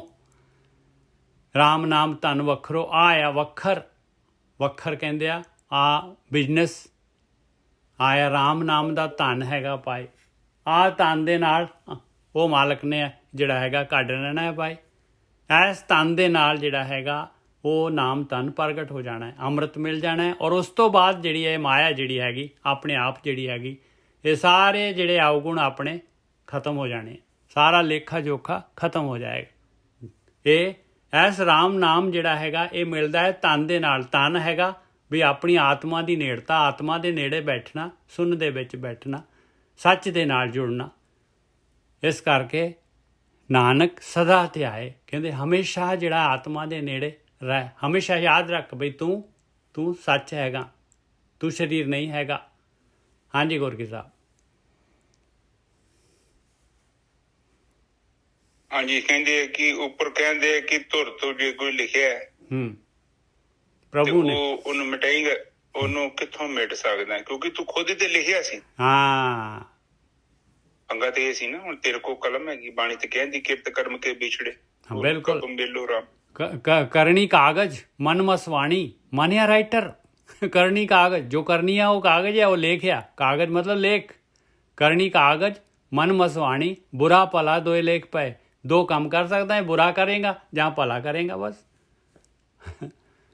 ਹਾਂ, ਹੁਣ ਦੇਖੋ ਆਪਾਂ ਕਈ ਵਾਰੀ ਆਪਾਂ ਬੈਠੇ ਹੁੰਦੇ ਆ, ਸਭ ਤੋਂ ਪਹਿਲਾਂ ਤੇ ਸਾਡੇ ਮਨ 'ਚ ਵਿਚਾਰ ਹੀ ਚੱਲਦਾ ਨਾ। ਬਿਲਕੁਲ। ਉਸ ਤੋਂ ਬਾਅਦ ਹੀ ਕਰਮ ਹੁੰਦਾ। ਕਰਮ ਇੱਕਦਮ ਤੇ ਹੁੰਦਾ ਨਹੀਂ। ਹੁਣ ਕਈ ਵਾਰੀ ਕਹਿੰਦੇ ਆ ਕਿ ਮੈਂ ਫਲਾਣੇ ਬੰਦੇ ਦਾ ਕਤਲ ਕਰਤਾ ਜਾਂ ਫਲਾਣੇ ਬੰਦੇ ਨੂੰ ਮਾਰਿਆ। ਇੱਕਦਮ ਏਡਾ ਵੱਡਾ ਸਟੈਪ ਨਹੀਂ ਹੁੰਦਾ। ਉਹ ਕਾਫੀ ਟਾਈਮ ਤੋਂ ਸਾਡੇ ਅੰਦਰ ਚੱਲਦੀ ਪਈ ਚੀਜ਼। ਉਸ ਤੋਂ ਬਾਅਦ ਉਹ ਚੀਜ਼ ਇੰਨੀ ਪਾਵਰਫੁਲ ਹੋ ਗਈ ਤੇ ਆਪਾਂ ਉਹ ਕੰਮ ਕਰਤਾ। ਇਸੇ ਹੀ ਤਰ੍ਹਾਂ ਤੁਹਾਡੇ ਅੰਦਰ ਜਦੋਂ ਕੋਈ ਔਗਣ ਚੱਲਦਾ ਹੈ ਨਾ, ਦੇਖੋ ਮਨ ਬੜਾ ਚਲਾਕ ਆ, ਉਸ ਨੂੰ ਇੱਧਰ ਉੱਧਰ ਉੱਪਰ ਥੱਲੇ ਟੇਢੀ ਮੇਢੀ ਕਰਕੇ ਨਾ, ਜਿੱਦਾਂ ਉਹ ਮੰਡੀ 'ਚ ਜਾਓਗੇ ਤੇ ਦਲਾਲ ਨਹੀਂ ਹੁੰਦੇ, ਕਿੱਦਾਂ ਉਹ ਮੱਝਾਂ ਨੂੰ ਵੇਚਦੇ ਆ, ਉਹਨਾਂ ਕੋਲ ਟ੍ਰਿਕ ਹੁੰਦੇ ਆ ਹਨਾ। 3 ਦਿਨ ਦਾ 2 ਦਿਨ ਦੀ ਮੱਝ ਚੋਈ ਨਹੀਂ ਹੁੰਦੀ ਤੇ ਕਹਿੰਦੇ ਜੀ ਦੇਖੋ ਦੁੱਧ ਚੋ ਕੇ ਦੇਖੋ, ਬਾਲਟੀ ਲਿਆਓ। ਉਹ ਕਹਾਵਤਾਂ ਨਹੀਂ ਹੁੰਦੀਆਂ, ਉਹ ਗੱਲਾਂ ਬਣੀਆਂ, ਖਾਣ ਬਣਿਆ ਮੱਝ ਮੰਡੀ ਦੀ ਹਨਾ। ਤੇ ਦੂਜਾ ਲਫ਼ਜ਼ ਨਹੀਂ ਮੈਂ ਬੋਲਣਾ, ਉਹ ਗੜਬੜ ਹੁੰਦੀ ਹੈ, ਠੀਕ ਹੈ, ਮੁਸ਼ਕਿਲ ਹੁੰਦੀ ਬੜੀ। ਧੀ ਰੰਡੀ ਦੀ ਕਹਿ ਦਿੰਦੇ ਵੈਸੇ, ਜ਼ਮੀਨ ਟਿਕਾਣੇ ਦੀ, ਧੀ ਘਰਾਣੇ ਦੀ, ਇਹ ਗੱਲਾਂ ਬਣੀਆਂ ਵਾ, ਐਵੇਂ ਨਹੀਂ ਬਣੀਆਂ। ਇਹਦੇ ਪਿੱਛੇ ਬੜੇ ਬੜੇ ਤੱਤ ਕੱਢੇ ਨੇ ਬਜ਼ੁਰਗਾਂ ਨੇ। ਸੋ ਇੱਥੇ ਇੱਕ ਚੀਜ਼ ਨੂੰ ਵਿਚਾਰ ਕਰੋ, ਇੱਥੇ ਮਨ ਕੀ ਕਰਦਾ ਹੈ? ਮਨ ਉਸ ਚੀਜ਼ ਨੂੰ ਬੜੇ ਬੜੇ ਤਰੀਕੇ ਦੇ ਨਾਲ, ਉਹਦੀ ਕਬੁੱਧੀ ਆ, ਉਹਨੂੰ ਹੈਲਪ ਕਰਦੀ ਆ, ਉਹਦੇ ਸਬਜ਼ ਬਾਗਾਂ ਨੂੰ ਚਮਕਾਉਂਦੀ ਹੈ। ਅਸਲ 'ਚ ਦੇਖਿਆ ਜਾਵੇ ਨਾ, ਉਹ ਚੀਜ਼ ਕੁਛ ਵੀ ਨਹੀਂ ਹੁੰਦੀ। ਹੁਣ ਮਜਨੂ ਸੀ ਤੇ ਮਜਨੂ ਦੀ ਗੱਲ ਸੁਣੀ, ਰਾਜੇ ਕੋਲ ਗੱਲ ਪਹੁੰਚ ਗਈ। ਰਾਜਾ ਕਹਿੰਦਾ ਕਿ ਉਹ ਲੈਲਾ ਦੀ ਬੜੀ ਗੱਲ ਆ, ਬੜਾ ਨਾਮ ਆ, ਮਜਨੂ ਪਾਗਲ ਹੋਇਆ ਫਿਰਦਾ ਹੈ, ਤੇ ਕਿਉਂ ਨਾ ਮੈਂ ਉਹ ਵੇਖਾਂ ਕਿ ਕਿੱਦਾਂ ਦੀ ਔਰਤ ਹੈ। ਵੇਖਿਆ ਤੇ ਇੱਕ ਸਧਾਰਨ ਜੀ ਮਾਮੂਲੀ ਜੀ ਔਰਤ ਹੈ, ਐਡੀ ਸੋਹਣੀ ਵੀ ਨਹੀਂ। ਤੇ ਰਾਜਾ ਕਹਿੰਦਾ ਹੈ ਕਿ ਬਈ ਤੇਰਾ ਕਿੱਸਾ ਸੁਣਿਆ, ਤੇਰੀਆਂ ਗੱਲਾਂ ਬੜੀਆਂ ਸੁਣੀਆਂ ਵਾ, ਪਰ ਉਹ ਆਪੋਜਿਟ ਸਾਈਡ 'ਚ ਗੱਲਬਾਤ ਨਹੀਂ ਹੈਗੀ। ਤੂੰ ਮਤਲਬ ਐਡਾ ਕਿਉਂ ਮਤਲਬ ਦੀਵਾਨਾ ਹੋਇਆ ਪਿਆ? ਮਜਨੂ ਨੇ ਫਿਰ ਰਾਜੇ ਨੂੰ ਕਿਹਾ ਕਿ ਉਸ ਲੈਲਾ ਨੂੰ ਦੇਖਣਾ ਹੈ ਨਾ, ਤੇ ਤੂੰ ਮੇਰੀਆਂ ਅੱਖਾਂ ਨਾਲ ਦੇਖ। ਨਿਜਰ ਸਾਹਿਬ, ਕਿ ਆਪਾਂ ਜਦੋਂ ਕਿਸੇ ਚੀਜ਼ ਨੂੰ ਵੇਖਦੇ ਆ ਨਾ, ਉਹ ਸੰਸਾਰ ਦੀ ਨਜ਼ਰ 'ਚ ਕੁਛ ਨਹੀਂ ਹੈਗੀ ਚੀਜ਼, ਪਰ ਸਾਡੀ ਨਜ਼ਰ 'ਚ ਅਸੀਂ ਕੀ ਕੀਤਾ, ਉਹਨੂੰ ਐਂਪਲੀਫਾਈ ਕੀਤਾ। ਮਨ ਨੇ ਬਹੁਤ ਜ਼ਿਆਦਾ ਉਹਦੇ ਨਾ ਉਹਨੂੰ ਚਮਕਾ ਦਿੱਤਾ। ਉਹ ਚੀਜ਼ ਸਾਨੂੰ ਉਸ ਟਾਈਮ ਤੇ ਏਡੀ ਵਧੀਆ ਲੱਗਦੀ ਹੈ ਨਾ, ਅਸੀਂ ਉਸ ਟਾਈਮ ਤੇ ਆਪਣਾ ਨਾ ਹੋਸ਼ ਗਵਾ ਲੈਂਦੇ ਹਾਂ। ਬਹੁਤ ਜ਼ਿਆਦਾ ਇਨਵੈਸਟਮੈਂਟ ਕਰਤੀ ਵਿਚਾਰਾਂ ਦੇ ਰੂਪ 'ਚ। ਹੈ ਕੋਈ ਚੀਜ਼ ਨਹੀਂ ਆ, ਉਹ ਜਦੋਂ ਚੀਜ਼ ਤੁਹਾਨੂੰ ਪ੍ਰਾਪਤ ਹੋ ਗਈ ਨਾ, ਖਤਮ, ਰਸ ਗਿਆ। ਉਹਦੇ ਉਹਨਾਂ ਚਿਰ ਤੱਕ ਹੈ ਜਦ ਤੱਕ ਤੁਹਾਡੇ ਕੋਲ ਨਹੀਂ ਹੈ। ਜਿੰਨਾ ਚਿਰ ਤੱਕ ਤੁਹਾਡਾ ਗੈਪ ਹੈਗਾ ਨਾ, ਬੜਾ ਅਟਰੈਕਸ਼ਨ ਉਹਦੇ ਵਿੱਚ। ਚੀਜ਼ ਮਿਲ ਗਈ, ਮਨ ਕਹਿੰਦਾ ਛੱਡੋ ਖੜਾ, ਅੱਗੇ ਚੱਲੀ। ਉਸੇ ਪਲ ਮਨ ਏਡਾ ਖਤਰਨਾਕ। ਹੁਣ ਇੱਥੇ ਦੇਖੋ, ਇੱਕ ਚੀਜ਼ ਨੂੰ ਆਪ ਸਮਝੋ, ਜਿਹੜਾ ਸੱਚ ਦਾ ਮਾਰਗ ਹੈ, ਭਾਵ ਆ ਕਿ ਕੋਈ ਤੁਹਾਡੇ ਮਨ 'ਚ ਗਲਤ ਵਿਚਾਰ ਆ ਜਾਏ ਨਾ, ਤੇ ਉਹਨੂੰ ਕਰਮ ਤੱਕ ਨਹੀਂ ਆਉਣ ਦੇਣਾ, ਉਹਨੂੰ ਪਹਿਲਾਂ ਡਿਲੀਟ ਕਰ ਦੇਣਾ। ਹੁਣ ਦੇਖੋ, ਤੁਹਾਡੇ ਮਨ 'ਚ ਆਉਂਦਾ ਹੈ ਕਿ ਉਹ ਮਿੱਠਾ ਖਾਣਾ ਹੈ, ਪਰ ਤੁਹਾਨੂੰ ਉਹ ਗੱਲ ਵੀ ਚੇਤੇ ਆਉਂਦੀ ਹੈ ਕਿ ਡਾਕਟਰ ਕਹਿੰਦਾ ਮਿੱਠਾ ਨਹੀਂ ਖਾਣਾ, ਠੀਕ ਹੈ ਨਾ ਜੀ ਸਾਹਿਬ? ਬਿਲਕੁਲ। ਸੋ ਤੁਹਾਡੇ ਅੰਦਰ ਵਿਚਾਰਾਂ ਦੀ ਲੜਾਈ ਚੱਲਦੀ ਹੈ। ਇੱਕ ਤਰਫ ਤੇ ਉਹ ਕਹਿੰਦੇ ਆ, ਲਾਲਾਂ ਆ ਗਈਆਂ ਮੂੰਹ ਦੇ ਵਿੱਚ, ਫ੍ਰਿਜ ਦੇ ਲਾਗੇ ਹੱਥ ਪਹੁੰਚ ਗਿਆ, ਹੈਂਡਲ ਖੋਲ ਲਿਆ ਤੁਸੀਂ, ਗੁਲਾਬ ਜਾਮਨੂ, ਰਸਗੁੱਲੇ, ਬਰਫੀਆਂ, ਵਿਆਹ ਸੀ ਕਿਸੇ ਦਾ, ਦੇਖੇ ਗਏ 2-3 ਡੱਬੇ ਚੱਕ ਲਈਏ। ਪਰ ਇੱਕ ਟਾਈਮ ਤੇ ਤੁਹਾਡੇ ਅੰਦਰ ਵਿਚਾਰ ਆ ਗਿਆ, ਨਹੀਂ ਯਾਰ, ਇਹ ਤੇ ਡਾਕਟਰ ਨੇ ਮਨਾ ਕੀਤਾ, ਤੇਰੀ ਡਾਇਬੀਟੀਜ਼ ਦੀ ਪ੍ਰੋਬਲਮ ਹੈ, ਸ਼ੂਗਰ ਵੱਧ ਜਾਏਗੀ, 300+ ਤੇ ਆਲਰੇਡੀ ਹੈ, ਹੋਰ ਵੱਧ ਜਾਏਗੀ। ਤੁਸੀਂ ਆਪਣੇ ਆਪ ਨੂੰ ਰੋਕ ਲੈਂਦੇ, ਤੁਹਾਡੀ ਬੁੱਧੀ, ਤੁਹਾਡਾ ਵਿਵੇਕ ਜਾਗ ਜਾਂਦਾ ਉਦੋਂ। ਹੁਣ ਜਿਹੜਾ ਬੰਦਾ ਮੋਟਾ ਪਤਲਾ ਹੋਣਾ ਚਾਹੁੰਦਾ ਹੈ, ਉਹਦਾ ਦਿਲ ਤੇ ਕਰਦਾ ਪਤਲਾ ਹੋਵਾਂ, ਪਰ ਜਦੋਂ ਉਹਦੇ ਦਿਲ 'ਚ ਕਰਦਾ ਹੈ ਕਿ ਸਮੋਸੇ ਆ, ਕਚੋਰੀਆਂ ਵਾ, ਪਕੌੜੇ ਆ, ਜਾਂ ਕੋਈ ਪੀਜੇ ਆ, ਜਾਂ ਕੋਈ ਬਰਗਰ ਆ, ਇੱਧਰ ਉੱਧਰ ਦੇ ਖਾਣੇ ਜਿਹੜੇ ਹਾਈ ਕੈਲੋਰੀ ਹੁੰਦੀ ਉਹਨਾਂ ਦੇ, ਜਾਂ ਕੋਲਡ ਡਰਿੰਕ ਲਾ ਲਓ, ਪਰ ਉਹ ਬੰਦਾ ਤੇ ਰੋਕਦਾ ਨਾ ਨਿੱਜਰ ਸਾਹਿਬ ਆਪਣੇ ਆਪ ਨੂੰ, ਜੇ ਕੋਈ ਪਤਲਾ ਹੋਣਾ ਚਾਹੁੰਦਾ ਤੇ। ਇਹ ਥੋੜੀ ਕਿ ਹੁਣ ਤੁਸੀਂ ਖਾਈ ਵੀ ਜਾਓ ਤੇ ਪਤਲੇ ਵੀ ਹੋ ਜਾਓ, ਦੋਨੋਂ ਕੰਮ ਥੋੜੀ ਚੱਲਣੇ ਆ। ਇਸੇ ਕਰਕੇ ਬਾਣੀ ਕਹਿੰਦੀ ਆ ਕਿ ਤੇਰੀ ਜ਼ਿੰਦਗੀ ਉਹਨਾਂ ਚਿਰ ਤੱਕ ਉਚਾਈ ਵੱਲ ਨਹੀਂ ਜਾਣੀ ਜਿੰਨਾ ਚਿਰ ਤੱਕ ਤੂੰ ਆਪਣੇ ਹੱਥ ਨੂੰ ਰੋਕ ਨਹੀਂ ਲੈਂਦਾ। ਚੀਜ਼ ਤੇ ਆ ਗਈ ਆ ਤੇਰੇ ਘਰ, ਉਹ ਤੇ ਕਹਿੰਦਾ ਵਾ ਚਿੱਤ ਤੇ ਪ੍ਰਗਟ ਹੋ ਗਿਆ ਵਿਚਾਰ ਸਾਹਮਣੇ, ਕਿਆ ਮਾੜਾ ਕੰਮ ਕਰੀਏ। ਉਸ ਟਾਈਮ ਤੇ ਜੇਕਰ ਤੁਸੀਂ ਗੁਰਮੁਖ ਜੋ ਪਰਮਾਤਮਾ ਦੇ ਗਾੜੀ ਵਹਿੰਦੇ ਪਏ ਜੋ ਕਿ ਮੇਰਾ ਗੁਰੂ ਵਹਿੰਦਾ ਪਿਆ, ਤੁਸੀਂ ਆਪਣੇ ਆਪ ਨੂੰ ਉਸ ਕਰਮ ਨੂੰ ਕਰਨ ਤੋਂ ਰੋਕ ਲਓ, ਕਿਉਂਕਿ ਕਰਮ ਕਰ ਲਿਆ ਨਾ ਤੇ ਉਹ ਤੇ ਕੰਮ ਹੋ ਗਿਆ, ਫਿਰ ਤੇ ਗੋਲੀ ਚੱਲ ਗਈ। ਤੁਹਾਡੇ ਕੋਲ ਹਜੇ ਟਾਈਮ ਹੈਗਾ, ਤੁਸੀਂ ਘੋੜੇ ਨੂੰ ਨੱਪਿਆ ਨਹੀਂ ਆ। ਜਦੋਂ ਘੋੜੇ ਨੂੰ ਆਪਣੇ ਬੰਦੂਕ ਦੇ ਘੋੜਾ ਨਹੀਂ ਹੁੰਦਾ, ਗੋਲੀ ਤੇ ਹੈਗੀ ਆ, ਬਿਲਕੁਲ, ਉਹ ਘੋੜੇ ਨੂੰ ਨੱਪਿਆ ਨਹੀਂ ਹਜੇ। ਇਹਦਾ ਮਤਲਬ ਗੋਲੀ ਮਨ 'ਚ ਆ ਗਿਆ, ਵਿਚਾਰ ਚਲਾਉਣੀ ਆ, ਸਾਹਮਣੇ ਮੌਕਾ ਹੈਗਾ, ਪਰ ਤੁਸੀਂ ਨਹੀਂ ਚਲਾਉਂਦੇ ਤੇ ਗੱਲ ਖਤਮ ਹੋ ਗਈ। ਉਹ ਤੇ ਭਾਵਨਾ ਸੀ, ਆਈ ਤੇ ਚੱਲ ਗਈ। ਇਸੇ ਹੀ ਤਰ੍ਹਾਂ ਕਈ ਵਾਰੀ ਸਾਡੇ ਮਨ 'ਚ, ਸਾਡੇ 'ਚ ਗਲਤ ਵਿਚਾਰ ਆ ਜਾਂਦੇ ਨੇ, ਔਰ ਤੁਸੀਂ ਉਦੋਂ ਕੀ ਕਰਨਾ ਹੈ? ਬਾਣੀ ਤੇ ਕਹਿੰਦੀ ਹੈ, ਜੇ ਤੂੰ ਖਲੋਤਾ ਹੈ ਤੇ ਬਹਿ ਜੀ, ਤੇ ਜਦੋਂ ਬੈਠਾ ਹੈ ਤੇ ਖਲੋ ਜੀ। ਕਹਿਣ ਤੋਂ ਭਾਵ ਕਿ ਥੋੜਾ ਜਿਹਾ ਗੈਪ ਮਿਲ ਜੇ, ਤੈਨੂੰ ਟਾਈਮ ਮਿਲ ਜੇ ਕਿ ਇਹ ਜਿਹੜਾ ਮਾੜਾ ਕਰਮ ਆ ਇਹਨੂੰ ਪੋਸਟਪੋਨ ਪਾਇਆ ਜਾਵੇ। ਸੋ ਇਹਦੇ ਵਿੱਚ ਕੀ ਹੁੰਦਾ ਕਿ ਕੁਛ ਤੇਰੇ ਕੋਲ ਕੁਛ ਸੈਕਿੰਡ ਹੈਗੇ ਆ, ਆਪਣਾ ਧਿਆਨ ਦੂਜੇ ਪਾਸੇ ਕਰ ਲਾ। ਹਾਂ, ਬਹਿਣ ਦਾ ਤੇ ਖਲੋਣ ਦਾ ਮਤਲਬ ਨਹੀਂ ਹੈ। ਉਹਦਾ ਮਤਲਬ ਕੀ ਹੈ ਕਿ ਤੇਰੇ ਅੰਦਰ ਥੋੜੀ ਸਿਆਣਪ ਆ ਜੇ ਕਿ ਮੈਂ ਅਵੇਅਰ ਹੈਗਾ ਵਾਂ, ਇਹ ਚੀਜ਼ ਆ ਗਈ ਆ। ਹੁਣ ਲੜਾਈ ਹੁੰਦੀ ਆ, ਵੇਖਿਆ ਤੁਹਾਡੇ ਕੋਲ ਸੈਕਿੰਡ ਹੁੰਦੇ ਆ, ਕਿੱਡਾ ਖਲਰ ਪੈਂਦਾ ਮੁੜ ਕੇ ਮਹੀਨੇ ਕਿ ਕਈ ਤੇ ਛਡਾਈ ਸਾਰੀ ਜ਼ਿੰਦਗੀ ਨਹੀਂ ਇਕੱਠਾ ਕਰ ਪਾਉਂਦੇ। ਕੇਵਲ 1 ਮਿੰਟ ਜੇਕਰ ਉਹ ਬੰਦਾ ਆਪਣੀ ਜ਼ੁਬਾਨ ਨੂੰ ਕੰਟਰੋਲ ਕਰ ਲੇ ਤੇ ਗੱਲ ਖਤਮ ਹੈ, ਉਹਦਾ ਜ਼ਿੰਦਗੀ ਸਵਰਗ ਆ। ਪਰ ਬੰਦਾ ਉਦੋਂ ਤਾਂ ਕੋਈ ਜਤੀ ਹੋਵੇ, ਕੋਈ ਸਤੀ ਹੋਵੇ। ਮਹਾਤਮਾ ਬੁੱਧ ਵਰਗੇ ਕਿੱਥੋਂ ਜੰਮਦੇ ਮੁੜ ਕੇ? ਮਹਾਤਮਾ ਬੁੱਧ ਦੇ ਮੂੰਹ ਤੇ ਥੁੱਕ ਗਿਆ ਅਗਲਾ, ਉਹ ਕਹਿੰਦਾ ਥੁੱਕ ਪੂਜਿਆ, ਕਹਿੰਦਾ ਤੇਰਾ ਕੰਮ ਹੋ ਗਿਆ, ਕਹਿੰਦਾ ਠੀਕ ਹੈ ਜਾਓ ਆਪਣੇ ਘਰ ਤੇ ਮੈਂ ਆਪਣੇ ਘਰ ਜਾਵਾਂ। ਮੁੜ ਕੇ ਉਹ ਬੰਦਾ ਮਾਫੀ ਮੰਗਣ ਆਇਆ ਮਹਾਤਮਾ ਬੁੱਧ ਤੋਂ ਕਿ ਬਈ ਮੈਂ ਥੁੱਕਿਆ, ਮੈਨੂੰ ਰਾਤ ਨੂੰ ਨੀਂਦ ਨਹੀਂ ਆਈ ਤੇ ਤੁਸੀਂ ਗਾਲਾਂ ਗੁਲਾਂ ਨਹੀਂ ਕੱਢੀਆਂ। ਉਹ ਕਹਿੰਦਾ ਜਿੰਨੇ ਮੇਰੇ ਤੇ ਥੁੱਕਿਆ ਨਾ ਤੇ ਉਹ ਬੰਦਾ ਹੈਗਾ, ਤੇ ਜਿਹਦੇ ਮੂੰਹ ਤੇ ਤੂੰ ਥੁੱਕਿਆ ਨਾ ਬੰਦਾ ਉਹ ਹੈਗਾ। ਅਸਲ 'ਚ ਇਹ ਜਿਹੜੀਆਂ ਕਹਾਣੀਆਂ ਹੁੰਦੀਆਂ ਨੇ, ਮਹਾਤਮਾ ਬੁੱਧ ਦੇ ਥੁੱਕਿਆ ਨਹੀਂ ਹੈ ਕਿਸੇ ਨੇ, ਉਹ ਕੇਵਲ ਸਾਨੂੰ ਸਮਝਾਉਣ ਵਾਸਤੇ ਆ। ਕਿ ਚਲੋ ਮੰਨ ਲਿਆ ਕਿ ਥੁੱਕ ਵੀ ਦਿੱਤਾ ਵਾ, ਪਰ ਮੈਂ ਮੰਨਦਾ ਕਿ ਇਹ ਸਾਰੀਆਂ ਜਿਹੜੀਆਂ ਕਈ ਗੱਲਾਂ ਹੁੰਦੀਆਂ ਨੇ ਕੇਵਲ ਮਿਥਿਹਾਸ ਹੁੰਦੇ, ਕੇਵਲ ਸਾਡੇ ਅੰਦਰ ਵਿਗਿਆਨ ਦੀ ਕੋਈ ਲਹਿਰ ਪਾਉਣ ਦੇ ਲਈ, ਕੋਈ ਚੰਗੇ ਵਿਚਾਰ ਨੂੰ ਸੁੱਟਣ ਦੇ ਲਈ। ਕਿਉਂਕਿ ਸ਼ੁਰੂ ਤੋਂ ਸਾਡਾ ਸੁਭਾਅ ਹੈ ਅਸੀਂ ਕਹਾਣੀ ਦੇ ਰੂਪ 'ਚ ਗੱਲ ਨੂੰ ਚੰਗੀ ਤਰ੍ਹਾਂ ਸਮਝਦੇ ਹਾਂ। ਓਦਾਂ ਜਿਹੜੀ ਗੱਲ ਆ ਸਿੱਧਾ ਗਿਆਨ ਅਸੀਂ ਗ੍ਰਹਿਣ ਨਹੀਂ ਕਰ ਸਕਦੇ। ਹੁਣ ਤੁਹਾਨੂੰ ਕਹਿ ਰਹੀ ਹੈ ਕਿ 5 ਔਗਣਾਂ ਤੋਂ ਆਪਣੇ ਆਪ ਨੂੰ ਮੁਕਤ ਕਰ ਲਓ, ਤੇ ਇਹ ਤੇ ਗੱਲ ਤੇ ਖਤਮ ਹੋ ਗਈ। ਇਸ ਤੋਂ ਬਾਅਦ ਤੇ ਬੋਲਣ ਦੀ ਲੋੜ ਹੀ ਨਹੀਂ ਹੈ। ਆ ਬਾਰ-ਬਾਰ ਕਿਉਂ ਬੋਲਣਾ ਪੈ ਰਿਹਾ? ਕਿਉਂਕਿ ਉਹ ਬੁੱਧੀ ਉਸ ਚੀਜ਼ ਨੂੰ ਇੱਕਦਮ ਕੈਚ ਨਹੀਂ ਕਰ ਪਾ ਰਹੀ। ਹੋਰ ਤੇ ਕੁਛ ਵੀ ਨਹੀਂ ਹੈ। ਔਗਣਾਂ ਤੋਂ ਛੱਡ ਦੋ ਤੇ ਤੁਹਾਨੂੰ ਕਿਸੇ ਪੜ੍ਹਨ ਦੀ ਲੋੜ ਨਹੀਂ, ਤੁਹਾਨੂੰ ਕਿਸੇ ਭਗਤੀ ਦੀ ਲੋੜ ਨਹੀਂ। ਆ 5 ਔਗਣ ਆ, ਇਹਨਾਂ ਤੋਂ ਆਪਣੀ ਜਾਨ ਛਡਾ ਲਓ, ਤੁਸੀਂ ਬ੍ਰਹਮ ਗਿਆਨੀ ਜੋ। ਤੇ ਜੇ ਨਹੀਂ ਛੋਟਣੀ ਤੇ ਉਹਦੇ ਲਈ ਆ ਸਾਰਾ ਆਪਾਂ ਕਰ ਰਹੇ ਹਾਂ, ਹੋਰ ਤੇ ਕਹਾਣੀ ਕੁਛ ਵੀ ਨਹੀਂ ਹੈਗੀ। ਅੱਛਾ ਠੀਕ ਹੈ, ਇੱਥੇ ਪਤਾ ਕੀ ਹੁੰਦਾ ਵਾ ਕਿ ਇਹ ਜਿਹੜੀਆਂ ਗੱਲਾਂ ਕਰਦੇ ਪਏ ਆ, ਉਹ ਕਹਿੰਦੇ ਕਿ ਉਹਨੇ ਜੇ ਸਭ ਤੁਕ ਬੋਲਦੇ ਦੁਬਾਰਾ, ਜੋ ਤੁਰ ਲਿਖਿਆ ਲੇਖ ਪ੍ਰਭ ਮੇਟਣਾ ਨਾ ਜਾਏ। ਕਹਿੰਦੇ ਹੋਰ ਕੋਈ ਤਰੀਕਾ ਨਹੀਂ ਹੈ ਇਸ ਲੇਖ ਨੂੰ ਮਿਟਾਉਣ ਦਾ। ਜੇ ਤੂੰ ਚਾਹੁੰਦਾ ਹੈ ਜੂਨਾਂ ਦੇ ਵਿੱਚ ਨਾ ਜਾਏ, ਕੋਲੂ ਦੇ ਬੈਲ ਵਾਂਗੂ ਨਾ ਪੀੜਿਆ ਜਾਏ, ਤੇ ਪਿਆਰਿਆ ਲੇਖ ਨੂੰ ਮਿਟਾਉਣ ਦੀ ਕੋਸ਼ਿਸ਼ ਕਰ ਲਾ ਤੇ ਲੇਖ ਮਿਟੂਗਾ। ਰਾਮ ਨਾਮ ਧਨ ਵੱਖਰੋ, ਨਾਨਕ ਸਦਾ ਧਿਆਏ। ਆਪਣੇ ਆਪ ਧਿਆਨ ਦੇ ਵਿੱਚ ਜਾ, ਇਹ ਰਾਮ ਨਾਮ ਦਾ ਧਨ ਇਕੱਠਾ ਕਰ ਤੇ ਨਾਮ ਨੂੰ ਪ੍ਰਗਟ ਕਰ, ਸੱਚ ਦੇ ਨਾਲ ਜੁੜ। ਤੂੰ ਸੱਚ ਹੈ, ਤੇਰੀ ਆਤਮਾ ਉੱਥੇ ਬੈਠ। ਹਾਂਜੀ ਵੀਰ ਜੀ, ਬਿਲਕੁਲ। ਵੱਖਰੋ ਦਾ ਮਤਲਬ ਹੈਗਾ ਸੌਦਾ ਕਰਨਾ। ਠੀਕ ਹੈ ਜੀ, ਬਿਲਕੁਲ। ਉਹ ਕਹਿੰਦੇ ਕਿ ਰਾਮ ਨਾਮ ਧਨ ਵੱਖਰੋ, ਨਾਨਕ ਸਦਾ ਧਿਆਏ। ਵੀ ਇਹ ਨਾਮ ਦਾ, ਰਾਮ ਦਾ ਨਾਮ ਜਿਹੜਾ ਹੈ ਨਾ ਉਹ ਧਨ ਆ, ਉਹਨੂੰ ਇਕੱਠਾ ਕਰ ਲਾ। ਬਿਲਕੁਲ। ਕਿਉਂਕਿ ਸੌਦਾ ਕਰਨ ਦਾ ਤੇਰੇ ਕੋਲ ਟਾਈਮ ਹੈਗਾ, ਕਿਉਂਕਿ ਤੇਰੇ ਕੋਲ ਸਰੀਰ ਹੈਗਾ। ਖੇਤ ਸਰੀਰ ਹੈ ਜੋ ਬੀਜਿਆ ਅੰਤ ਖਲੋਇਆ ਆ, ਪਰ ਜਿਹੜਾ ਤੂੰ ਕਾਰੋਬਾਰ ਕਰ ਲਿਆ ਉਹਨੇ ਉਗਣਾ ਹੀ, ਉਹ ਨਹੀਂ ਉਗਣਾ ਹੈ। ਜੇ ਤੂੰ ਬੁਰਾਈ ਬੀਜੀ ਤੇ ਉਹ ਵੀ ਮਲਟੀਪਲਾਈ ਹੋਣੀ, ਉਹ ਤੇ ਚੰਗਿਆਈ ਬੀਜੀ ਤੇ ਉਹ ਵੀ ਮਲਟੀਪਲਾਈ ਹੋਣੀ। ਇਹੋ ਹੀ ਵਿਧਾਨਤ ਆ ਪ੍ਰਕਿਰਤੀ ਦੇ ਵਿੱਚ। ਪਤਾ ਨਹੀਂ ਕਿੱਦਾਂ ਦਾ ਸਿਸਟਮ ਹੈ, ਇਹ ਤੇ ਰੱਬ ਹੀ ਜਾਣਦਾ ਹੈ ਬਾਬਾ। ਉਹ ਕਾਫੀ ਵੱਡਾ ਸਿਸਟਮ ਹੈ ਉਹਦਾ। ਮੈਨੂੰ ਨਹੀਂ ਲੱਗਦਾ ਕਿ ਕਿਸੇ ਦੀ ਚ ਇੰਨੀ ਹਿੰਮਤ ਹੈਗੀ ਹੈ ਕਿ ਉਹਦੇ ਬਾਰੇ ਇੱਕ ਲਫ਼ਜ਼ ਵੀ ਬੋਲਦੇ। ਨਹੀਂ ਬੋਲ ਸਕਦੇ। ਕਲਪਨਾ ਹੋਵੇਗੀ, ਕੇਵਲ ਗੱਪਾਂ ਹੋਣਗੀਆਂ। ਉਹ ਕਿੱਦਾਂ ਚਲਾ ਰਿਹਾ ਹੈ ਇਹ ਭਰਾਵਾ ਉਹ ਜਾਣਦਾ। ਬਹੁਤ ਪਾਵਰਫੁਲ ਹੈ, ਬਹੁਤ ਹੀ ਹਾਈਲੀ ਇੰਟੈਲੀਜੈਂਟ ਐਨਰਜੀ ਹੈ, ਮੈਂ ਤੇ ਇਹ ਕਹਿ ਸਕਦਾ।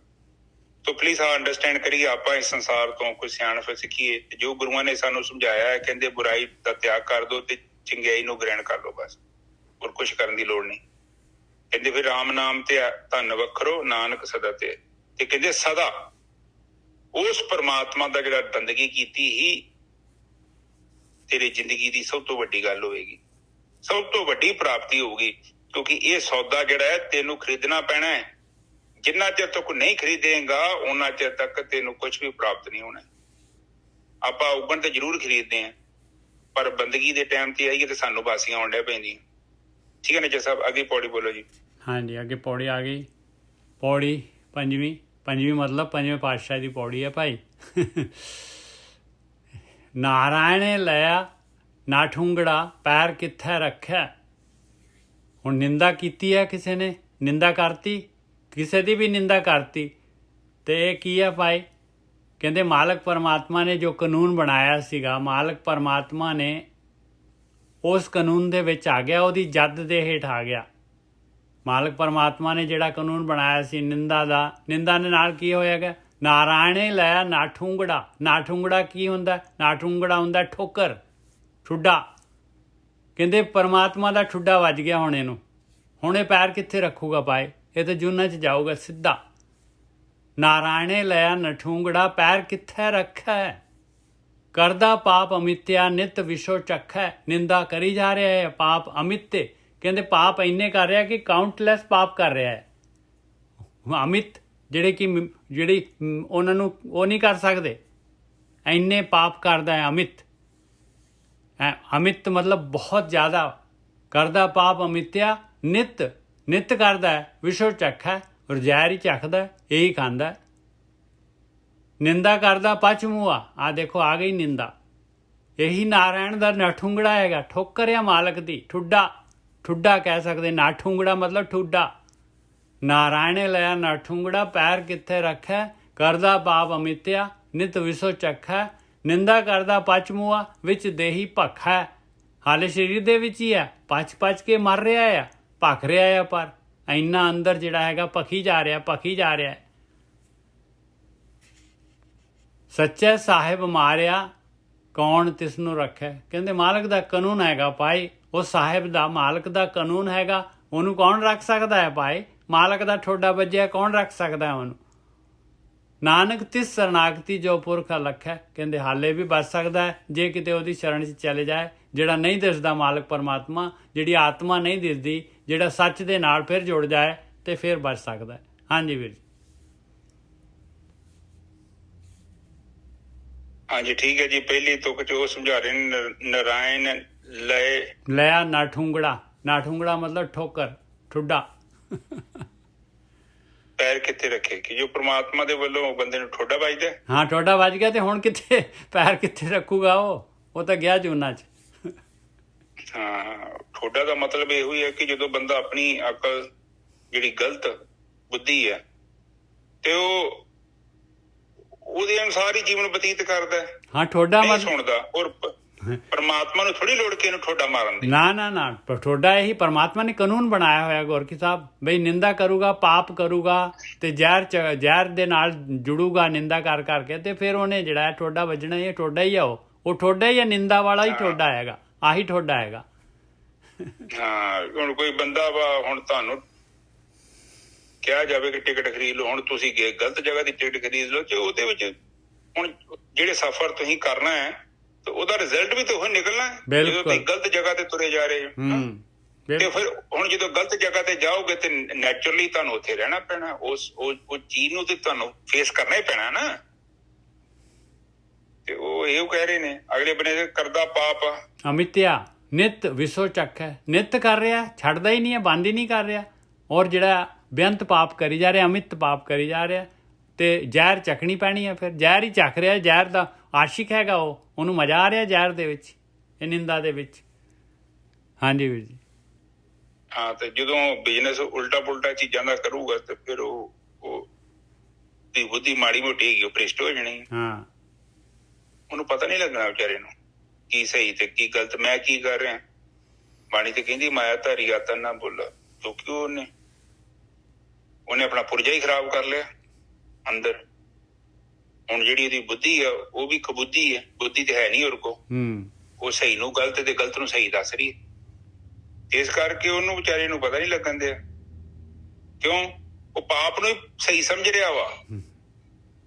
ਉਹਦੇ ਅੰਦਰ ਉਹ ਪੁਰਜਾ ਹੀ ਨਹੀਂ ਹੈਗਾ ਹੁਣ ਜਿਹੜਾ ਦੱਸੇ ਇਹਨੂੰ ਕਿ ਬਈ ਨਹੀਂ ਇਹ ਚੀਜ਼ ਗਲਤ ਹੈ। ਜਿਹੜਾ ਤੁਹਾਡੇ ਅੰਦਰ ਧਰਮ ਹੈ ਨਾ, ਧਰਮ ਇੱਕ ਤੁਹਾਡੇ ਅੰਦਰ ਸ਼ਕਤੀ ਹੈ, ਉਹ ਤੁਹਾਨੂੰ ਰੱਬ ਨੇ ਦਿੱਤੀ ਹੈ ਨਿਜਰ ਸਾਹਿਬ, ਜੋ ਸਹੀ ਤੇ ਗਲਤ ਦੇ ਵਿੱਚ ਜੋ ਫੈਸਲਾ ਕਰਦੀ ਹੈ, ਫਰਕ ਦੱਸਦੀ ਹੈ ਤੁਹਾਨੂੰ।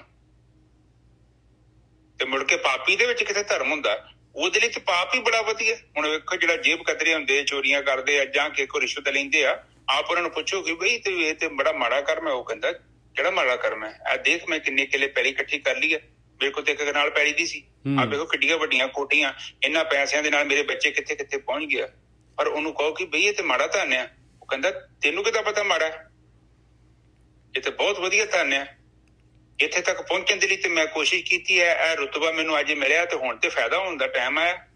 ਤੁਸੀਂ ਕਹਿੰਦੇ ਮਾੜਾ ਧਨ ਹੈ, ਉਹਦੇ ਲਈ ਤੇ ਬਹੁਤ ਸਹੀ ਆ। ਬਾਣੀ ਤੇ ਕਹਿੰਦੀ ਆ, ਵੇਖੋ, ਕਰਦਾ ਪਾਪ ਅਮਿਤ ਆ, ਨਿਤ ਵਿੱਚੋਂ ਰੱਖੇ ਵਿਸ਼ੋ ਚੱਖੇ। ਵਿਸ਼ੋ ਮਤਲਬ ਜ਼ਹਿਰ, ਵਿਸ਼ ਚੱਖਦਾ ਹੈ ਰੋਜ਼। ਵਿਸ਼ ਆ ਹਾਂ, ਉਹ ਵਿਸ਼ ਕਰਦਾ, ਪਰ ਉਹ ਵਿਸ਼ ਤੇ ਨਹੀਂ, ਉਹ ਕਹਿੰਦਾ ਅੰਮ੍ਰਿਤ ਹੈ। ਉਹਦੀ ਸੋਚ ਬਦਲ ਚੁੱਕੀ ਹੈ। ਉਹ ਅੰਮ੍ਰਿਤ ਨੂੰ ਜ਼ਹਿਰ ਸਮਝਦਾ ਤੇ ਜ਼ਹਿਰ ਨੂੰ ਅੰਮ੍ਰਿਤ ਸਮਝ ਰਿਹਾ। ਅਗਲੇ ਬੰਨੇ ਨਿੰਦਾ ਕਰਦਾ ਪਚਮੂਆ, ਵਿੱਚ ਦੇਹੀ ਭੱਖਾ। ਕਿਉਂਕਿ ਨਿੰਦਾ ਜਿਹੜੀ ਹੈਗੀ ਆ, ਦੇਖੋ ਜਿਹੜੇ ਇਨਸਾਨ ਦੀ ਸੋਚ ਜਿਹੀ ਜੀ ਹੁੰਦੀ ਆ, ਉਹਨੇ ਜਿਹੜਾ ਹੈਗਾ ਅਗਲੇ ਉਹਨੇ ਦੇਖਣਾ ਹੀ ਆ। ਜਿਹੜਾ ਇਨਸਾਨ ਜਿਹੜੀ ਚੀਜ਼ ਦਾ ਆਸ਼ਿਕ ਹੁੰਦਾ ਹੈ, ਉਹਨੂੰ ਉਹੀ ਚੀਜ਼ ਨਜ਼ਰ ਆਉਣੀ ਆ। ਜਿਹੜੀ ਚੀਜ਼ ਦਾ ਗ੍ਰਾਹਕ ਆ, ਉਹਨੂੰ ਉਹੀ ਚੀਜ਼ ਨਜ਼ਰ ਆਉਣੀ ਆ। ਉਹਨੂੰ ਸਾਹਮਣੇ ਵਾਲੇ ਦੇ ਐਬ ਦੇਖਣੇ, ਉਹਨੇ ਐਬਾਂ ਦਾ ਆਸ਼ਿਕ ਹੈ, ਉਹ ਐਬ ਚਾਹੀਦੇ ਉਹਨੂੰ, ਉਹਦੀ ਨਜ਼ਰ ਹੀ ਉੱਥੇ ਜਾਣੀ ਆ। ਹਾਂਜੀ ਵੀਰ ਜੀ, ਫਿਰ ਭੱਖਦਾ ਹੈ।